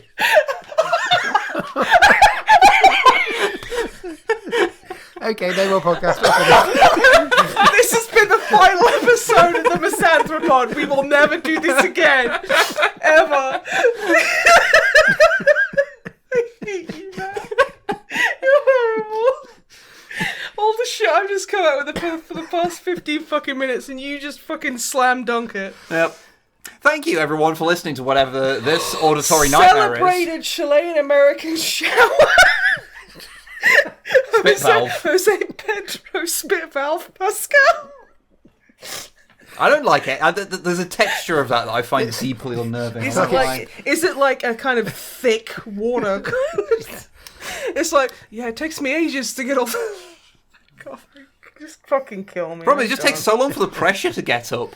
It doesn't. Anyway, thank you very Drama much Matt, for what about listening you? to the podcast. No. We are going now. No, Drama Matt hasn't answered. And you I- haven't answered. Which Transformer he'd be. Okay. He could just, I don't know, turn into a car so I could, like, drive him around. Oh, you're a bit of a dom, I see. Okay, that's fine. What about you, Willow? Maybe he could be like a reflector, and there's 3 of him, and they make one camera. Oh, shit. That's such a better move than Spit Valve Pascal. We're not moving past Spit Valve. Leave poor Spitzy alone. Spitzy? We call him Spitty because that's how he cleans me. And he only cleans me. It'd be weird otherwise. It would be weird otherwise, listeners. Yes, that is what would make it weird. Anyway, we need to end this podcast, and possibly in a terminal way. Thank you everyone for listening. Thank you and sorry. And sorry. I don't know what y'all are cancelling me for in the comments, but I'm probably not sorry about that, because I've said it out loud. But you are sorry for all of the other things. No. You should be sorry for I the know other I things. should be, but I feel no remorse. If it helps, I feel shame and remorse, but not About enough to... me? About marrying me?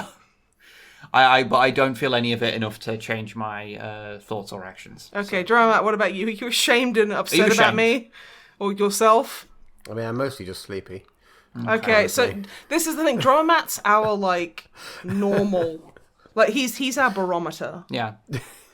So it's like Drama Matt's like, I saw Glass Onion, it was alright. And I'm like, Pedro Pascal, spit on me until I'm clean!